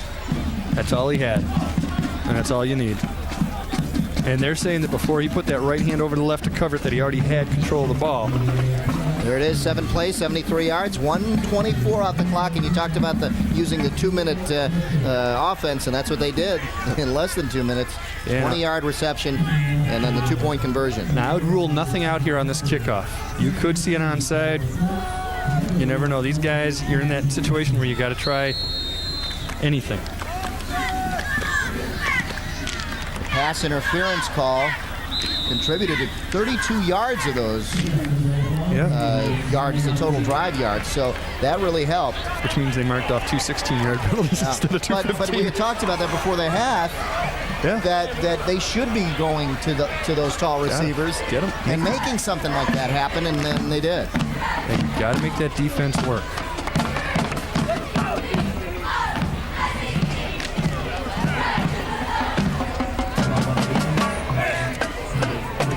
But they got to kick again. 6:42 left here in the third quarter. Plenty of time now for Lake Orion if they can be opportunistic as they were in that drive. Eat up a little of the clock and take advantage of any kind of penalties or any kind of mistakes. This could be interesting. Here's Essien. Right up the middle and takes it to the right side, down the sideline. Look out. Past the 50 and out of bounds past the 45, and he is into Lake Orion territory. So just as Lake Orion takes it down the field, comes up with a 2-point conversion, Essien comes right back into Lake Orion territory. I'm telling you, if you're Lake Orion, this is the real bad thing about giving up this return. He ends up getting the ball to the 45-yard line, which means you might as well try an onside kick.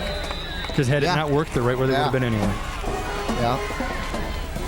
Good point. Boy, you got a big, strong back like Essien. There you see the crowd. And you wonder why you have a big guy like that running him back. Well, there's your answer right there. He's had a couple big run backs already this year. 1st and 10, ball at the Lake Orion 46. Not bad field position if you're the Colts. Here's Essien. Look at this. He just broke through the line with a burst of speed, and he already picked up the first down in a second. And another flag after the play, and I swear Essien has to have studied Roger Craig films. There's just so much Roger Craig in the way he runs. I'll tell you, if you ran that at normal speed, you could see how quickly he got to the line of scrimmage, and then with a burst of speed, all of a sudden had the first down with a blink of an eye. Unbelievable. Flag is down. This may be a Troy penalty, a holding penalty. Or did Lake Orion hit him late? That flag went down after the end of the play. No, this is going against Troy. Yeah. Let's see what the call is. Dead ball. Dead ball. Personal foul. Number 32 black. First down. First and 10. Personal foul. Joe, take a look at this play now. And we're going to look at it in real speed. Just watch when he hits the line of scrimmage. Watch how fast he goes. That's so fast he fooled the camera. Fooled the camera and couldn't even see him. Now, let's see what he did. Well, we can't tell from there. Something happened. Probably a little pushing and shoving. It's probably a retaliation thing. Because it's after the play, he had already gotten the first down. Now you back him up. It's 1st and 10. It's just back further. So kind of weird how dead ball fouls work. So 1st and 10 at the 48-yard line now for Troy offside.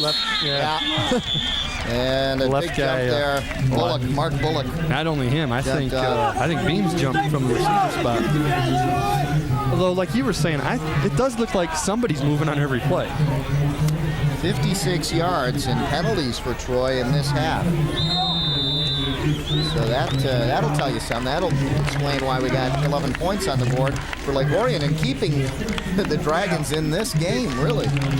It's not over yet. Ball now back at the 47 yards. There you see the penalties. 56 of those penalty yards for Troy coming in this half. 92 yards total. Look at Atar. Breaks it off to the right side. First down and more. Oh, and he finally falls down at the 20, but was he out of bounds earlier? No. You know what? Now, I said it the last drive. I mean, you're not quite that far ahead that you can start, doing this sort of thing, but if anybody deserves a touchdown, this guy. He's been opening holes for SCN all night. He's been doing a lot of the dirty work. Here, he finally gets to break one, have a little glory of his own. Mark Bullock did a nice job of closing out that end and knocking him back, and that opened it up. Couldn't keep his feet, and he stepped out of bounds. I think he cramped up. I remember he was cramped up before. Yeah. And is that Atar again? Same guy? Same thing again. It is. It's humid out, and it's just one of those things tonight. 29-yard run. There you see Gary Griffin. What's going on? They're on offense. He's talking to a player. He's talking to his defense. Yeah. Okay. Getting his defensive players. Oh, okay. I was say because don't throw us. Big turnout here. Parents' Day here for the Troy Colts fans. You see all the moms and dads wearing the visiting jerseys. Wearing the jerseys. And they're full from one side to the other here at Troy. Huge, those empty stand. seats like the band section, I think. Yeah. And now taking a break, and we will take a break with the score. The Troy Colts 28, the Lake Orion Dragons 11. We'll be back right after this.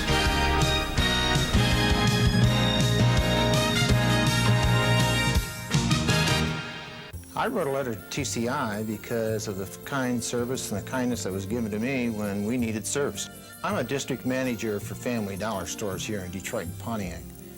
And being a district manager over 16 stores, it's important for us to maintain good customer service day in and day out. If you don't give good service to customers, you don't maintain good service, you don't maintain a good company.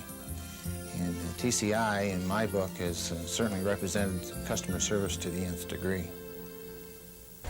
And Atar back on his feet. It's a good sign after a big run for the Troy Colts. Get him even closer. He'll be right back in. Remember, you got to come out for one play if they stop the clock, but I'm sure he'll be right back in. He went out of bounds at about the 24, so he did stumble, but he did step out of bounds before he fell. So if you're thinking that by falling he could have gone all the way, he had been out of bounds earlier. So the Troy Colts go to work now, 1st and 10 at the 24 of Lake Orion.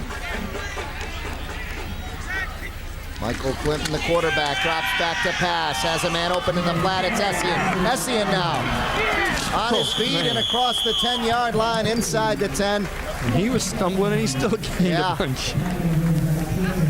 Out of bounds at about the 7-yard line. Let's take a look. And, just when Lake Orion gets themselves kind of back in the game, Troy responds again. And this is why Troy is the number 2 ranked team in Oakland County. And I wonder about that. I mean, Birmingham Seaholm was ranked number 1, and I don't think they play each other this year, and I haven't seen Seaholm, but maybe they're better than Troy. I don't know, but I'd be surprised. They mark him down inbounds, and we're just under 5 minutes left here in the third quarter. Clinton, the handoff to Essien. Essien cuts it inside, and he gets inside the 5-yard line, down to about the 3.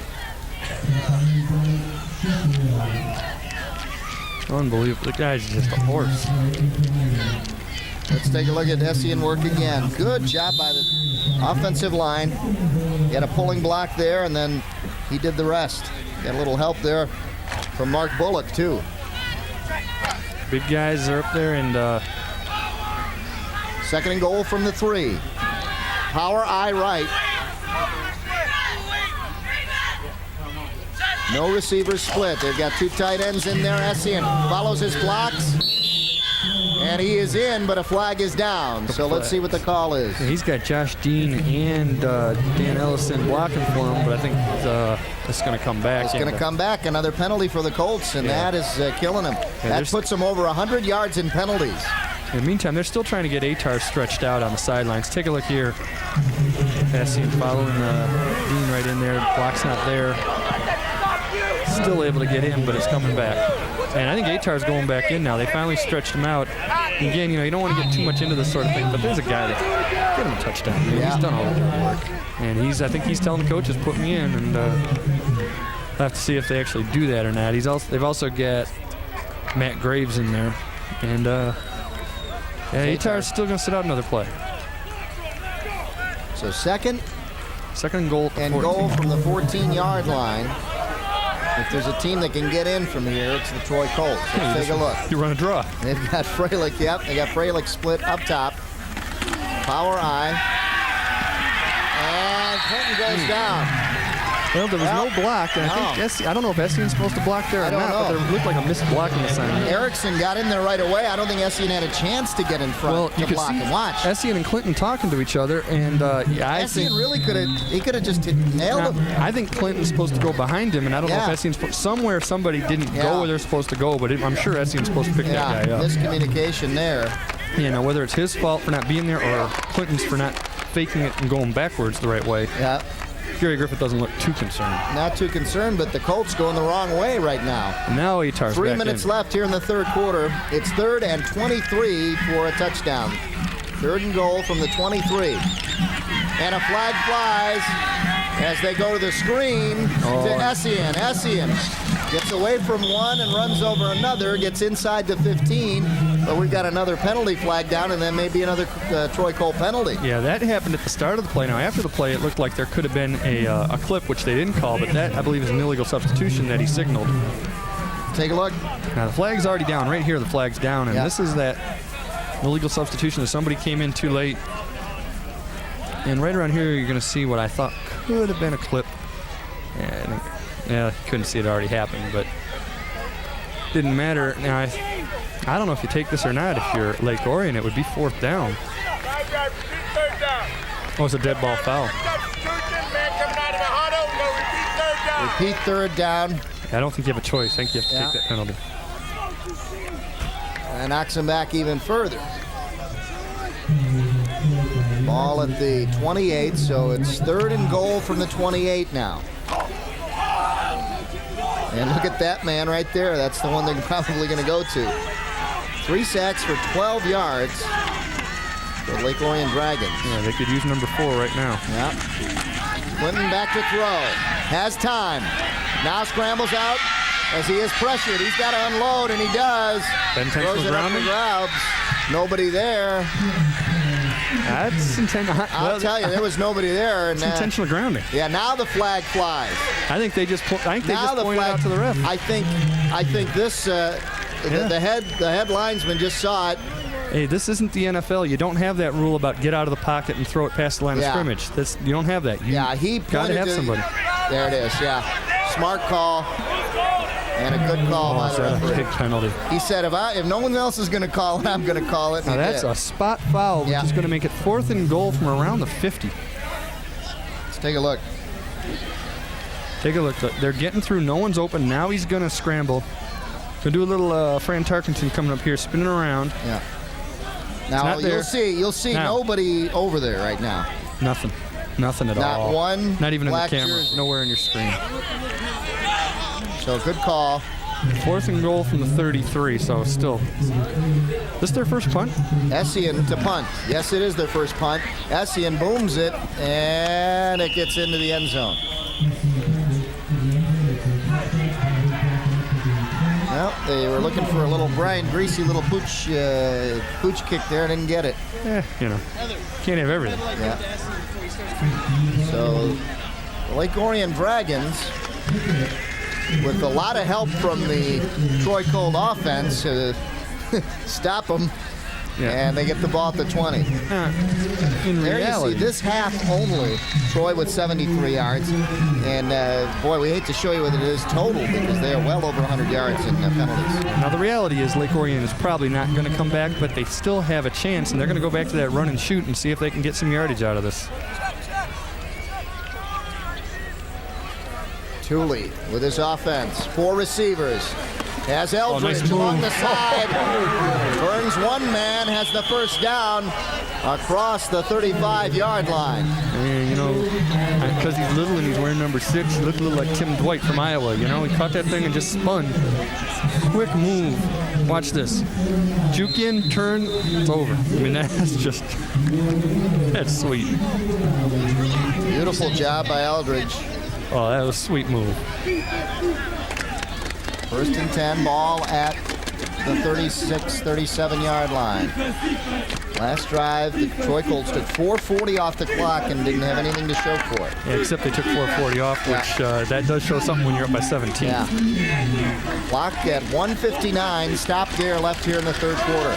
Tooley to throw, has time, unloads, and... Bad throw. Yeah. Touchdown. Had he hit Rolfingsmeyer, he'd have been gone. Right there, Cal Fleisch slipped. Yeah, defender fell down. You throw that thing deep, that's a touchdown. Have to see if they come back to that. And again, you know, they're running this run and shoot stuff. There is no one guy that you look for. The idea is for that quarterback to get back, and it's almost street football like you played when you were goofing around in the summertime. Just, hey, somebody get open, back up, and I'll find you. Tooley lines up, 2nd down and 10. 1:54 left here in the 3rd. Tooley drops back, has pressure, unloads, and almost intercepted out there by Atar as he underthrew Rolfingsmeyer, and Atar was just waiting for right there. On Tooley's defense, he is taking a pounding tonight. He really is. And he's going to underthrow. Watch the pressure. Right as soon as he unloads, you know, big number 64 gets a hold of him, Ryan Benson. You almost think that the coaches might want to remind him, say, you have been hit. You are going to have to throw a little more than you think you do. Add a couple yards because you're just going to underthrow. You just can't help it. He's been nailed all night. He's probably taken more of a pounding than the linemen have. Big down right here for the Dragons. 3rd and 10. 10 of 26 for Darren Tooley. 166 yards.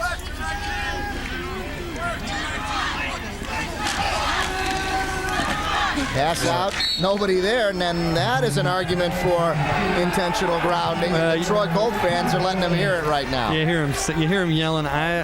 You know, the difference here, Rolfingsmeyer was kind of there, and more importantly, he wasn't really avoiding a sack here. This is a play, turn, set, throw. I mean, Clinton was scrambling all over the place, and it was just turn around, and he blindly just heaved it. Yeah. Rolfingsmeyer was kind of flat. He was in that general area, so not really going to matter. He's got a punt anyway, unless they have a fake. Now, this is the quarterback who's the punter, so. There you see Essien back to receive, along with number 1, Cal Fleisch. And they're going to keep it away from Essien. And they do. They go to Cal Fleisch. Cal Fleisch back at about the 21-yard line, and he was met. Fumble.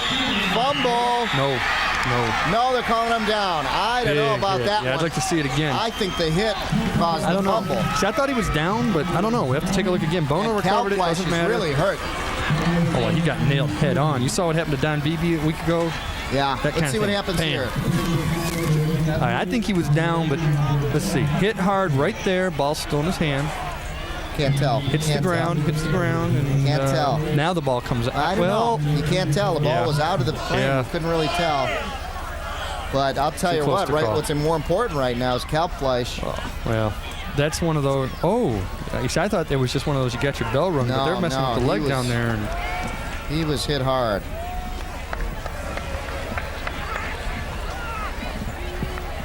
Take a look. Ooh, right in his gut. And still can't. And then... I think he's down. I really think he was down. I don't know. That's hard to tell with that shot. We couldn't see where the ball was. And with the injury, we'll take a timeout. The Troy Colts lead 28-11. If you wish a video cassette of TCI Sports, the cost is $25.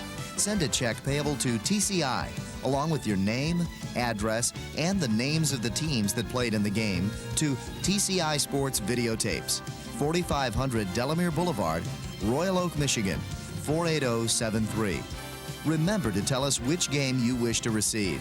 And thank you for watching TCI Sports.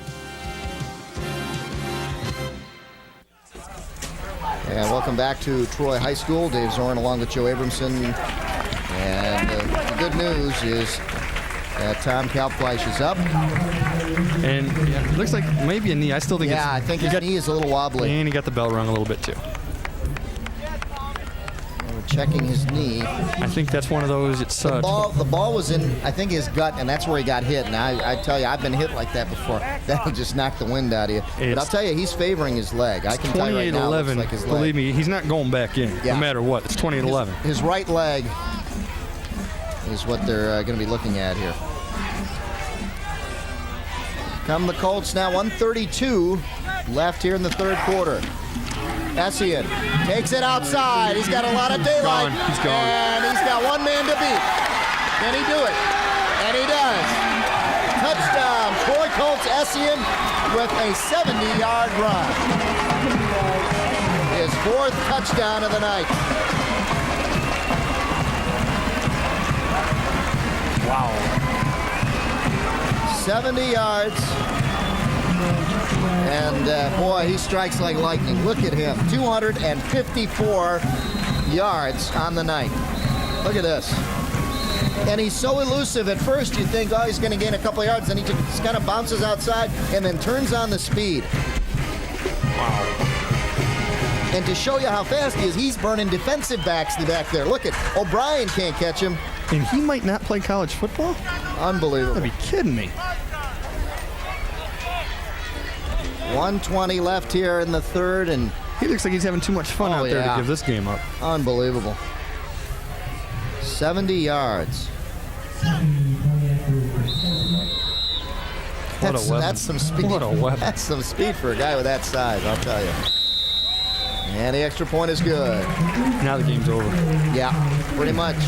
I think we just saw the last of Jim Essien on offense, and he might play some defense, but I don't think he give him the ball. And 254 is pretty good, but it's nowhere near the TCI record that happened by Lake Orion a few years ago, which was Dennis Mahan, I think, had Mahan. 380? Yeah, almost 380. It was obscene. It was incredible what he had. So I don't think he's going to get that, but still, 254. I don't think you can turn that down. There you go. That's another the second exciting time. drive. One play, 70 yards. He had a one-play 66-yard drive earlier. Yeah. So it's pretty nice to know when you got a guy like that who can just take a whole drive for you on one play. There you see Kalfleisch on the side, and it is his right leg that they're working on. And now you just kind of hope that it's nothing too serious. They just get him ready for next week. Beams to kick for the Troy Colts with 1:20 left here in the third quarter. And now Lake Orion can work on their passing game again.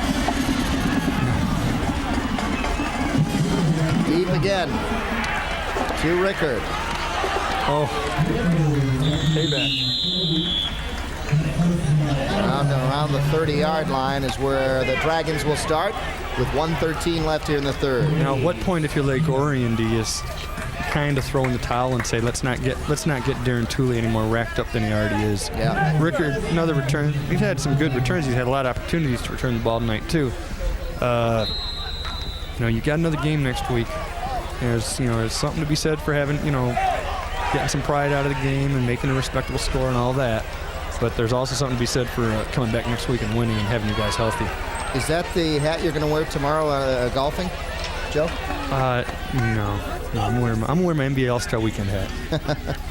That kind of reminds me of the Bill Murray hat from Caddyshack. To Bill Murray hat? That's right. Here's a big pass play for Tooley as he gets it out there to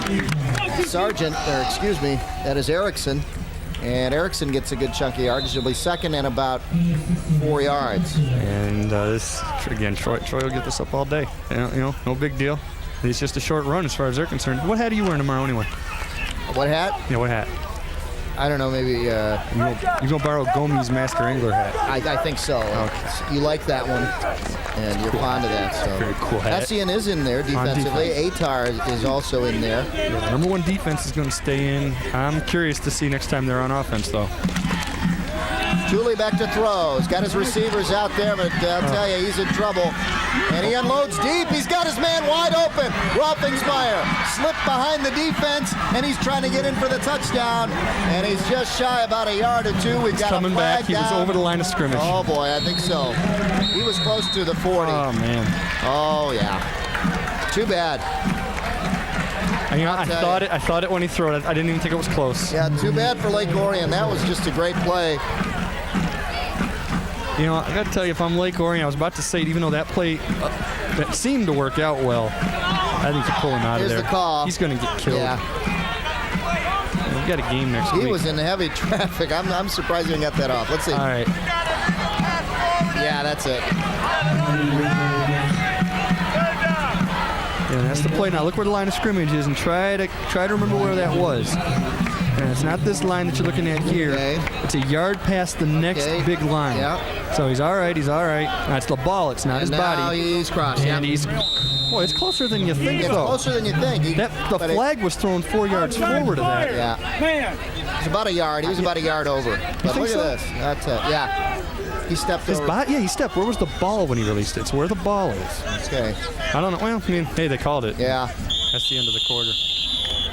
That'll end the third quarter of play here at Troy as the Troy Colts and mainly Jim Essien with 4 touchdowns has pretty much taken care of things. This is a good football team. For the Lake Orion Dragons, it's going to be a tough battle here in the fourth quarter. But stay with us. We'll be right back with more action on the TCI Sports Game of the Week.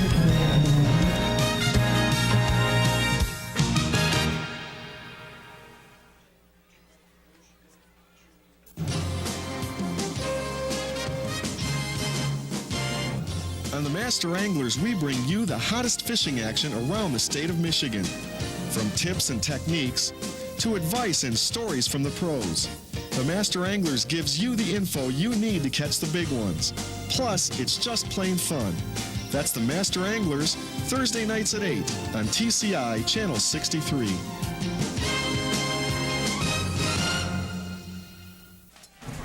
And welcome back to the TCI Sports Game of the Week. The Troy Colts in command of this one here in the fourth quarter. 35-11. And it's given good reason for the band to play some music and bang the drums a little bit happier tune here in the fourth quarter as we're about to start it. Thule coming out again. He is gonna be sore. Been under pressure all night by this very tough. He's not going to walk Troy very fast on Saturday morning.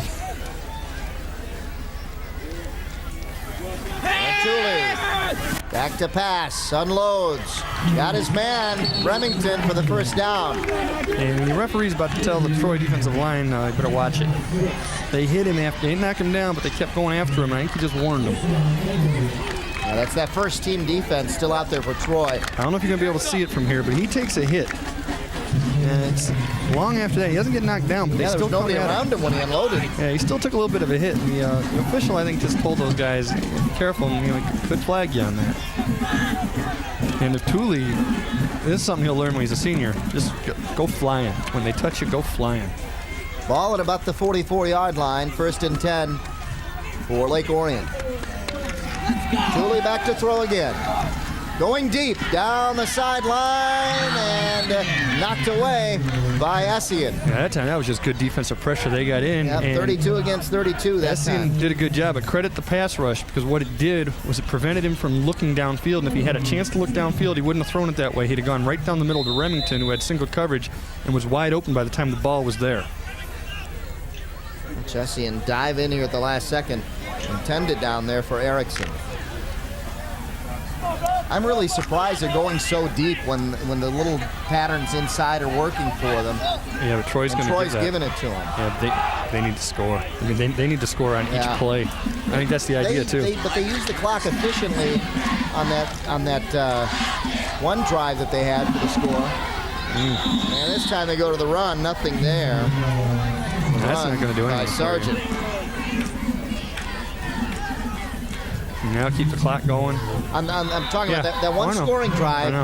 They used, a minute off the clock, and it was short pass, and then they did get the penalty. They got penalties, and it was near the end of But it made things happen.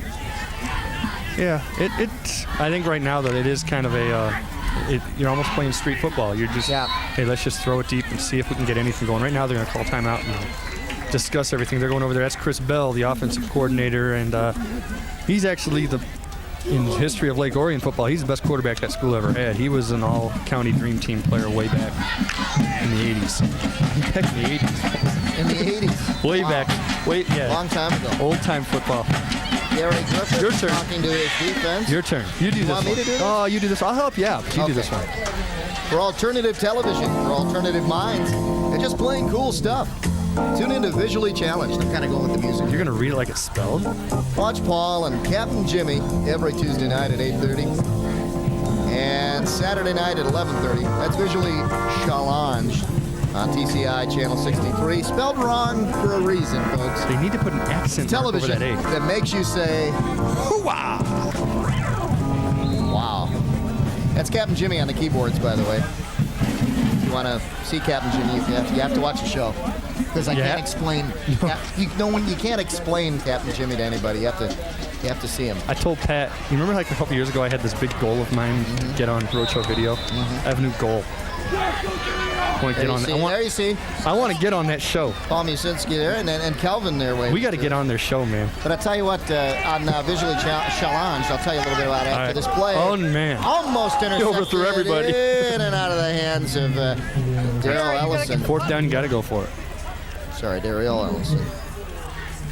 And on Visually Challenged, let's take a look at the replay here. Yeah, he just overthrows the receiver to the D-back and everybody else. And again, you're one of the few times he's had time to throw tonight. I think he just was excited. Yeah, he might have been shocked in and out of the hands. But on Visually Challenged, you may wonder what that show's about. They're going to show you the moving of the Gem Theater.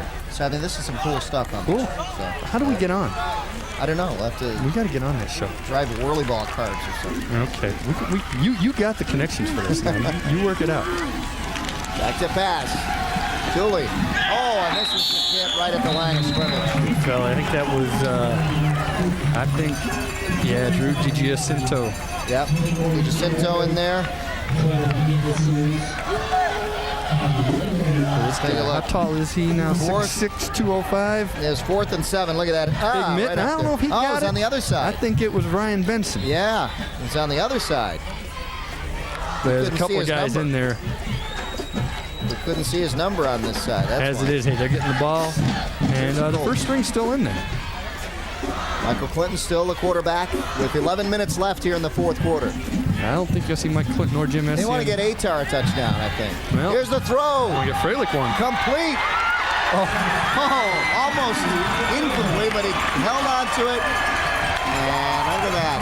Freilich out of bounds inside the 10-yard line at about the 7. Zach Remington prevents the touchdown, but look at this. Colts come back in the first play. Now that's pass protection. Go deep, one-on-one coverage. And it was so easy, a little over the shoulders. And I don't think he was going to score anyway, actually. Remington kind of had a beat on him.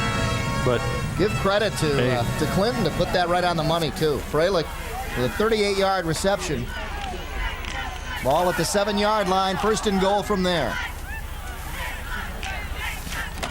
There you go. Get him a touchdown. Atar wants it. He's got it. This guy that deserved it. Yep. A well-deserved touchdown. Been doing the work all night, and you see who came up to him right away was Jim Essien, and I think he knows it too. You know, you can't give the ball to your guards and tackles for touchdowns, but you give it to the big fella, give it to the fullback. He's been opening holes for you all night. Get him a touchdown. Ed Atar. Good speed right there, and he is faster than Essien. Just a better blocker. Yeah. He doesn't have the moves, doesn't have that quickness and the juking ability or the size, but again, he just happens to be on a team where there's another running back. Extra point was good. 42-11 now. The Troy Colts running away with this one. No. Dominating 2 plays, 45 yards. The 7-yard run by Atar capping it off, but the pass play to, of course, to Freilich was the big play on that one. Now what's the mercy rule? 30 points to 35. I think it was 35. So we're not in there yet. And maybe we get there, maybe we won't. But I gotta believe that Lake Orion's gonna put their second stringers in. Let's see what they come up with. Gary Griffith. Looking on. Comfortable with even right now? His defense has done I think what he is expected tonight. And yeah, we just one of their coaches, Bob Carlton, just walked by us, one of Lake Orion coaches. I looked at him and I go, second string going in? He goes, yeah, second string. Smart move. You got a quarterback who's giving a lot of effort. Yeah. And you're going to need him pounded. And don't. Yeah. He's going to be sore anyway. He's not. Seriously, he won't practice well till Wednesday. He'll practice, but he's not going to be good until Wednesday. Just let him rest. Beams to kick deep, way back at the goal line. You can't run that out. You're not allowed to run that out. And that'll come out to the 20. Yeah, I think that's good high though school for rule. Rickard. Yeah. Rickard's taking a beating on those returns. He's gotten to return a few. Yeah. That was the 8th kickoff of the game for Troy. And now, well, the clock doesn't start until till the snap. Remember, that's that rule that came into effect last year, and until they get a 35-point lead, you don't play with a rain clock. I think maybe they might alter that rule in the future. There you see on the sideline, Tom Kalbfleisch doing all right. It is his ankle. It is his right ankle. Hurts less when you're winning. New quarterback. And they go to the run. It's number 10 in there. That's TJ Malkasian. TJ is a 11th grader. Take a look at Malkasian. Run a little option, and he keeps it. There. Take it himself. Tell you, it's ironic. Gary Griffiths thought he was going to see some option from these guys, and that's the first time they run it. Yeah, we didn't see anything all night. I don't think it would work. I'll be honest with you, it wasn't going to work.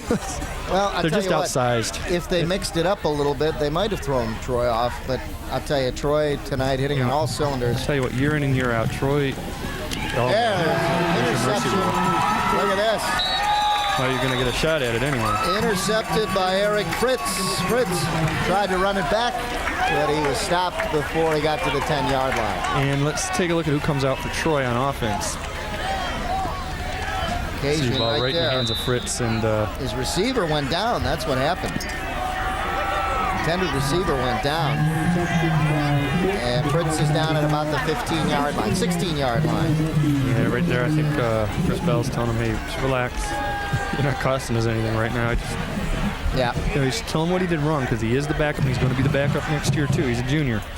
He's got to make sure he's ready if he does have to go in. And kind of surprised. First offense is still out there. Troy probably trying to send a message out there. Yeah, I think they've sent the message. Hand off to Essien. Essien gains a few yards. Yeah, I mean, I don't know what kind of depth they have. They don't have as many guys on the sidelines as we're used to seeing. To be you're fair. Right. Usually we see this college-sized team out there in terms of number of players, but this is the point where, if somebody gets hurt right here, you've already got. You see the guy made the interception, Eric Fritz. You've already got Kalbfleisch sitting there injured. You sure don't want to lose somebody now. Essien in the backfield. You don't want to lose him. Yeah. Clock running. No call there. Looked like the back Atar got up quickly. And here's the pass intended down there for Beams. But I thought Atar moved before the ball was snapped. And I think in this kind of game, they're not going to. They're not calling that. They're not going to call that stuff. Third down now, as you see the pass incomplete. There's Beams, the junior, 6'1". Receiver, defensive back kicker. 9:18 clock stop there here in the fourth quarter. Troy Colts lead 42-11 over the Lake Orion Dragons. Battle of undefeated teams, and the Troy Colts will continue to be that way. Here's Essien trying to get the first down. He's close, but I don't think he got it. It'll be fourth and short yardage coming up. You go for it here. You've got those guys out there. You go for it. Fourth and about 3, yeah. Now he's sending that full house backfield bunch out there. That's Dean, Graves, Derek Weghorst also. Oh, they're going to kick. Now, kicking doesn't help anything as far as getting that mercy roll. It makes a 34-point lead. But it does give Beamsville practice the field goals. And they're going to get penalties. Penalty flags Well, fly. they're flying it because it didn't go. Field goal is no good, and we're going to see what the call is here. 12 men on the field. On Lake Orion? No, On Troy. Josh Dean didn't get off the field in time. Number 8. Aha. He was running off the field when that ball got snapped, and the ref had to throw the flag. So the Dragons take over on downs. That's good news right now for the second string offense. As they get a chance now to redeem themselves after the interception. 8:32 left here in the fourth quarter as the clock stops. And we'll start it again. No. Remember that rule? Oh, that's right. Got to doesn't go to the snap. Yeah. Makes the game take a little longer. Looking at the ref there on the screen as he blew the whistle and thought it was going to start. But that's right. That rule came into effect last season. More snaps and more chances for guys to get hit and hurt late in the game. First time the run taken by Erickson. Lake Orion now going to the run, and they just want to run the clock out too. Well, they've got their backups in there. Troy, I got some backups in there, but not a lot. Gain of 5 for Erickson, 2nd and 5 now. We only got a few backups. It's a mixture.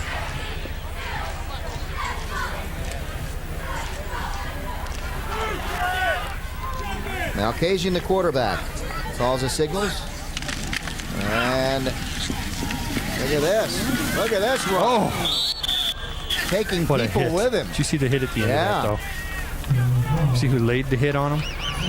Nice run by Erickson. And go ahead, call the familiar name. And he's coming out now. Oh, you know what? I think Gary Griffith just realized something, too. You know, he can get hurt doing that. Yep. That's a great hit. We don't need him. We don't need you doing this, big guy. Great hit. Stop it. Right there, yeah. You hit him, and sometimes you get hurt yourself doing that, and I think that's the fear right there. Yeah, I don't know what he was doing in there to begin with. Get him out of there. Get all of them out of there. Yeah. So what if they score? I think you're right. He realized, hey, what's he doing in there? Occasion on the draw. Nothing there. Carry by number 40, Rushlow, the junior. And he gets 2nd down and long. Loss of a yard, 2nd and 11. And you've seen a few more substitutions now. Aitar's going to come out. And I think he's slowly pulling the guys out of there. Yeah. There you see number 44. I'll tell you, if there's anything you want from the Troy standpoint, it's parents' night, and I think every parent's going to get to see their kid play tonight. Alcorn calling the defensive signals. And Malcasian calling the offensive signals for Lake Orion. Good job by Erickson to shake off the initial tackler and gain a couple out of it. And it'll be 3rd and about 6 coming up.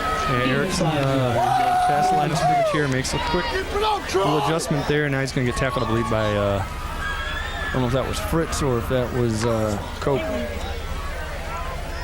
Sideline, the big sideline as the first stringers come off for the Troy Colts.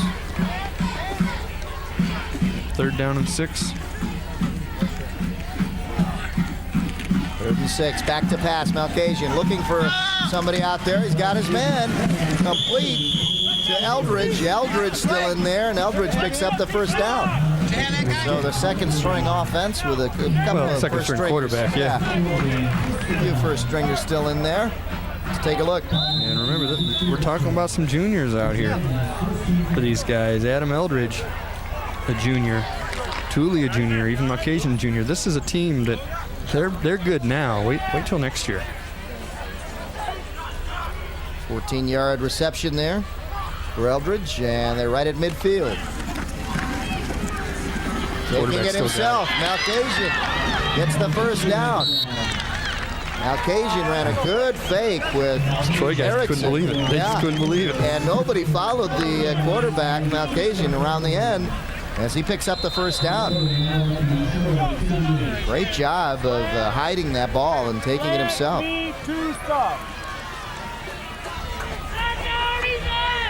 Ball across the 40 at about the 38-yard line. 1st and 10 now for Lake Orion. 5:15 left here in the fourth quarter. Troy leads at 42-11. Quick pitch. Good block. Back out there to Rickard. Rickard burns him around the outside.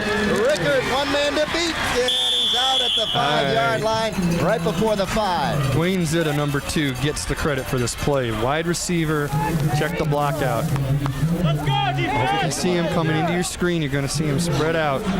Number 2 is going to open this hole up to the wide side right there. He spread that out, got him the hole, and then it was up to Rickard to use his speed.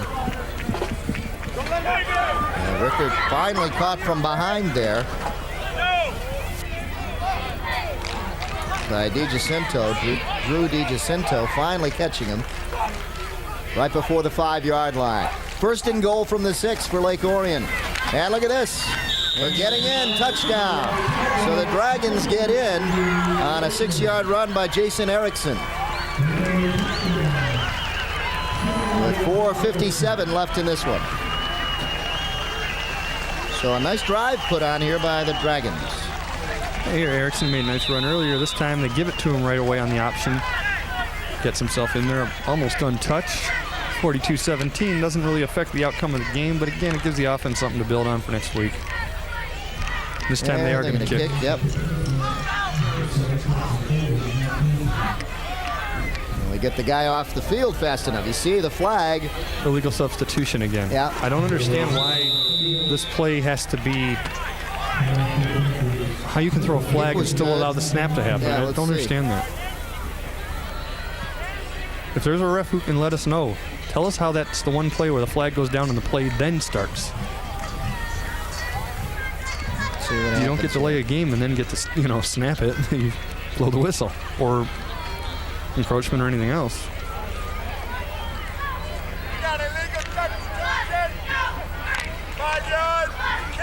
Re-kick it here, 5-yard penalty. And we haven't seen this call all year, and we've seen it several times tonight.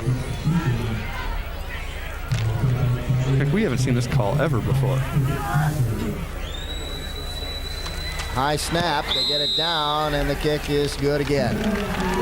All that, and it's still 1 point. So 42-18 is where we stand.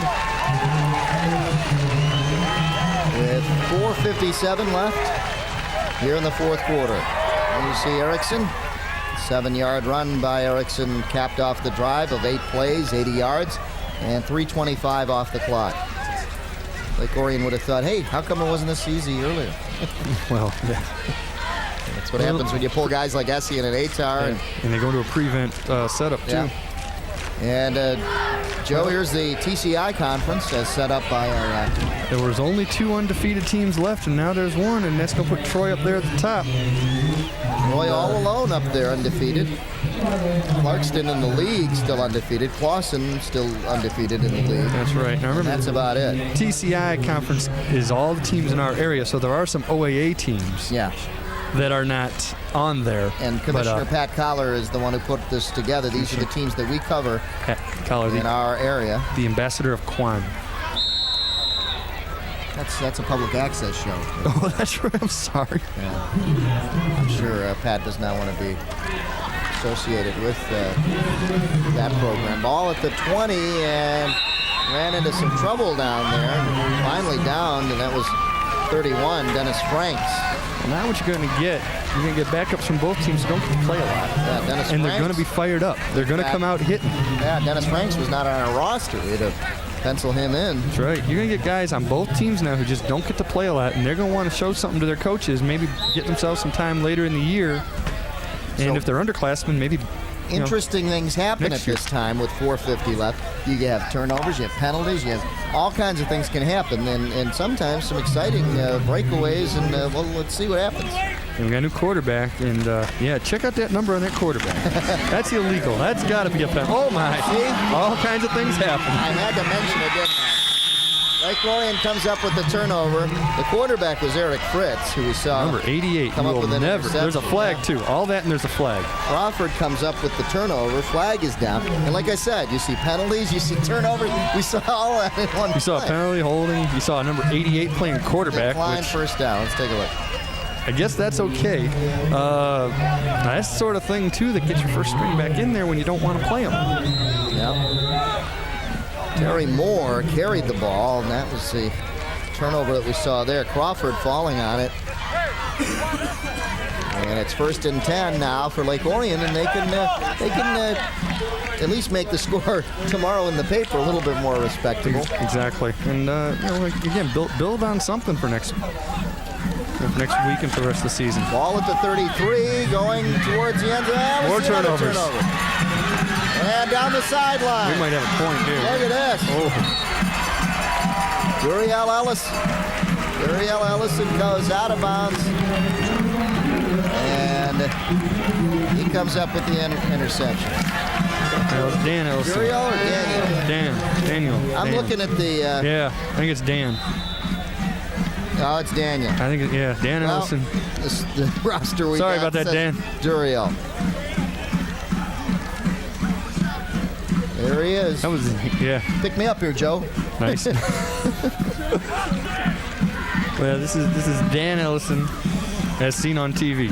Yeah, seen on TV. So, Dan, sorry, we got the name Duriel from your coaches. Or from whoever typed up this roster. Whoever typed up the roster. Coaches don't type. That's right. Is it Charlie don't surf and coaches don't type? And we read. So whatever's given to us, we read. Whatever's given to us, like your favorite promos. Promos? Oh, yeah. We just read those. Absolutely.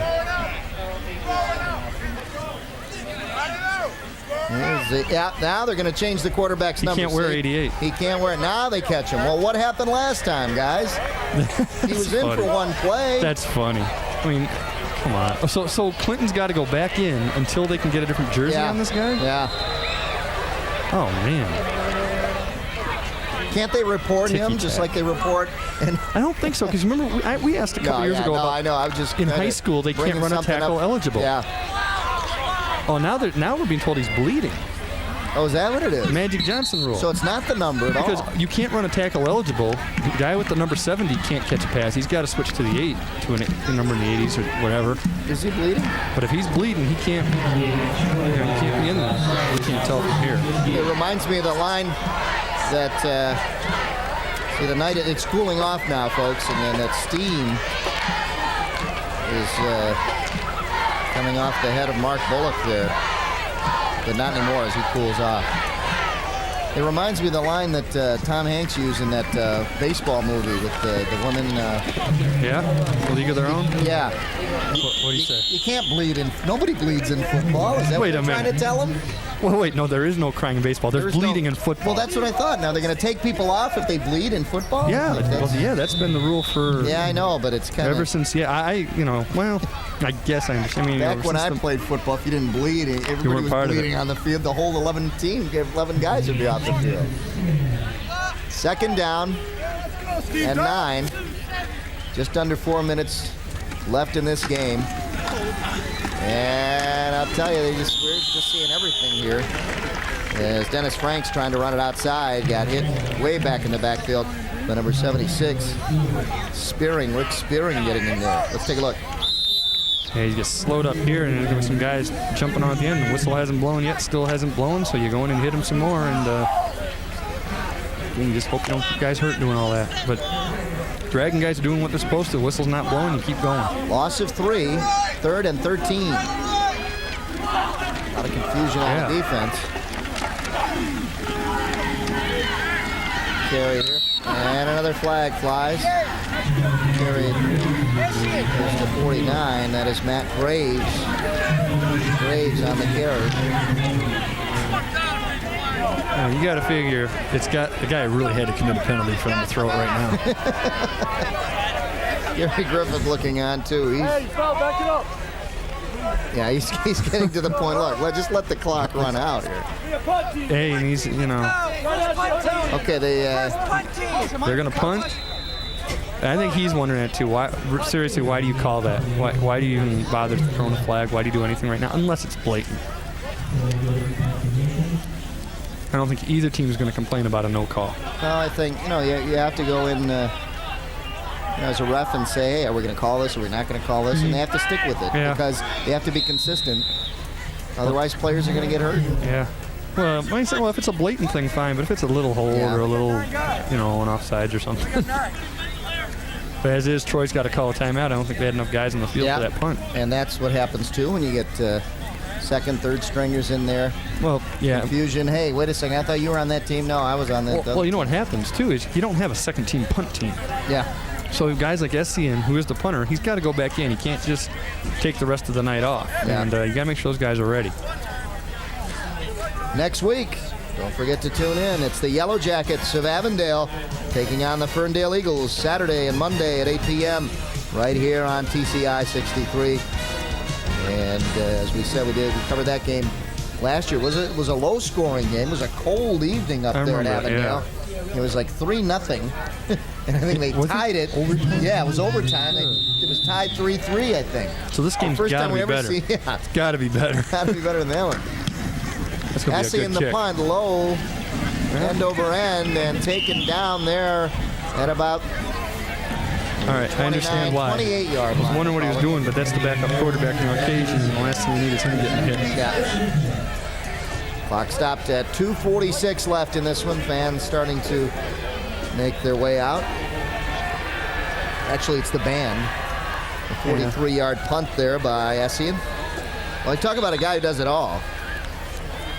Out there punting. Defense made some big stops, and now Malkasian comes in with the play. Troy Colts in control of this one from the very beginning. Yeah, they set the tone on their first drive. Really, they set the tone on Lake Orion's first drive defensively, and then continued to dominate him from there. Malkasian with the pitch just as he's hit, but still not getting anywhere. In fact, maybe a loss of a yard. And it was Rickard that time. He's still in the game, and you're seeing some mass substitutions both ways.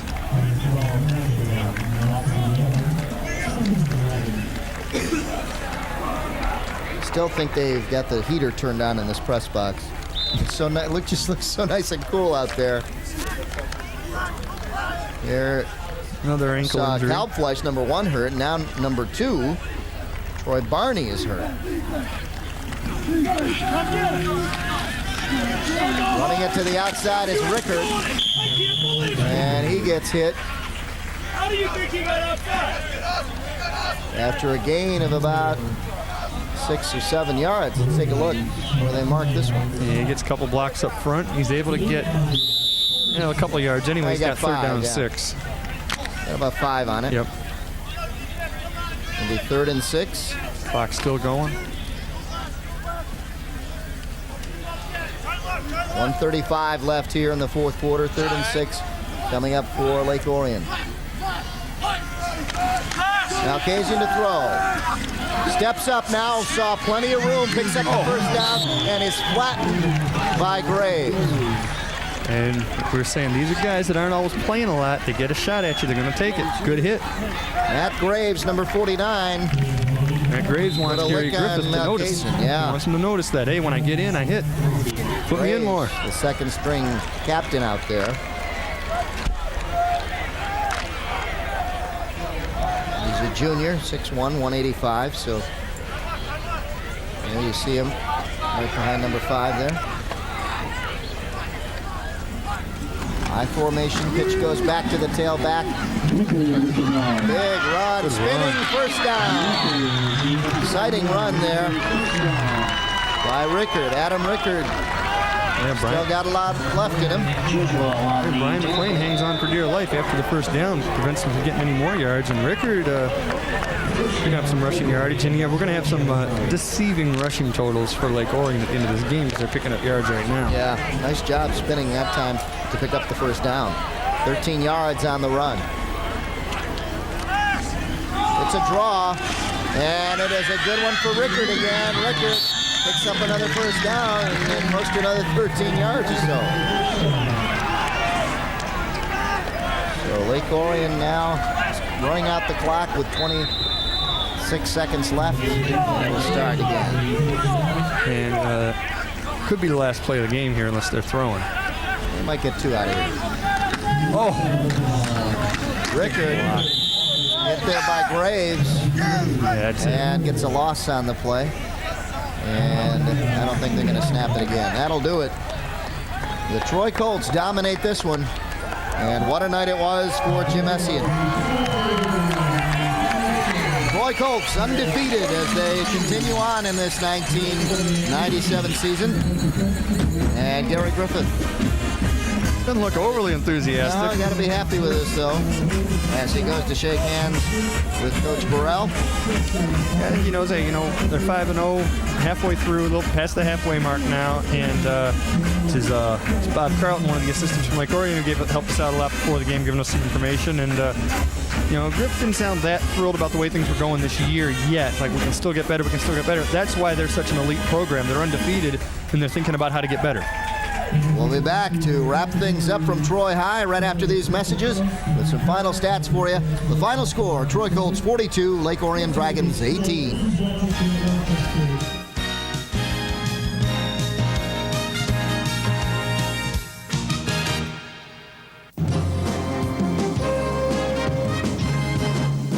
Oakland Press Perspective with Neil Monroe is an informative talk show that discusses issues often overlooked by broadcast stations. Neil Monroe, the editor of the Oakland Press newspaper, will keep you abreast on hot topics, events, and issues taking place in Oakland County. So for news you can use, join Neil Monroe every week on the Oakland Press Perspective, Friday night at 8:30 on TCI 63. If you wish a video cassette of TCI Sports, the cost is $25. Send a check payable to TCI, along with your name, address, and the names of the teams that played in the game, to TCI Sports Videotapes, 4500 Delamere Boulevard, Royal Oak, Michigan, 48073. Remember to tell us which game you wish to receive. And thank you for watching TCI Sports. And the final score here at Troy High, the Troy Colts victorious over the Lake Orion Dragons, 42-18, making a statement here, Joe. And the big guy making a statement was Essien with 4 touchdowns. 4 touchdowns, over 250 yards rushing, some return yardage, some receiving yardage, 261 actually total out of that 315. Atar with some blocking and a touchdown himself. And the whole team, we mentioned those guys, but the offensive line, the defense did their job in putting pressure on Thule. And again, that 103 yards rushing for Lake Orion, as you see it, it's a big difference. It's so deceptive. That 103, so much of that came on that last drive. Yeah. They really didn't rush for anything. Yeah. You see the others, first downs, 23-18. Turnovers 2 apiece, and time of possession, I think that came back in the second or half, as we see here. No, the fact is that they just dominated in every aspect of the game, starting right out 14-3. Second quarter, neither team did much of anything, and still all the way through, Troy dominated the game. Yeah. And again, it was Essien, 2 big runs that he had, one for 66 yards, and that was the one-play, one drive, and then another one 70 yards. Another one-play, one drive. Yeah. Next week, don't forget to tune in. It'll be the Avondale Yellow Jackets visiting the Ferndale Eagles Saturday and Monday at 8 p.m. right here on TCI 63. Again, we were up there last year. It turned out to be like a 3-3 tie, and we went into overtime for that one. So hopefully, but that was a very cold and frigid night for. Let's hope the weather doesn't change that much. I think it was 0-0 actually. Yeah. And then 3-0. I think you're right. Yeah, that's what happened. That was really neat. Exciting game, nonetheless, and that's what we had here. The Troy Colts. Excitement we saw, again, from their offense and really their defense shutting down the Dragons, too.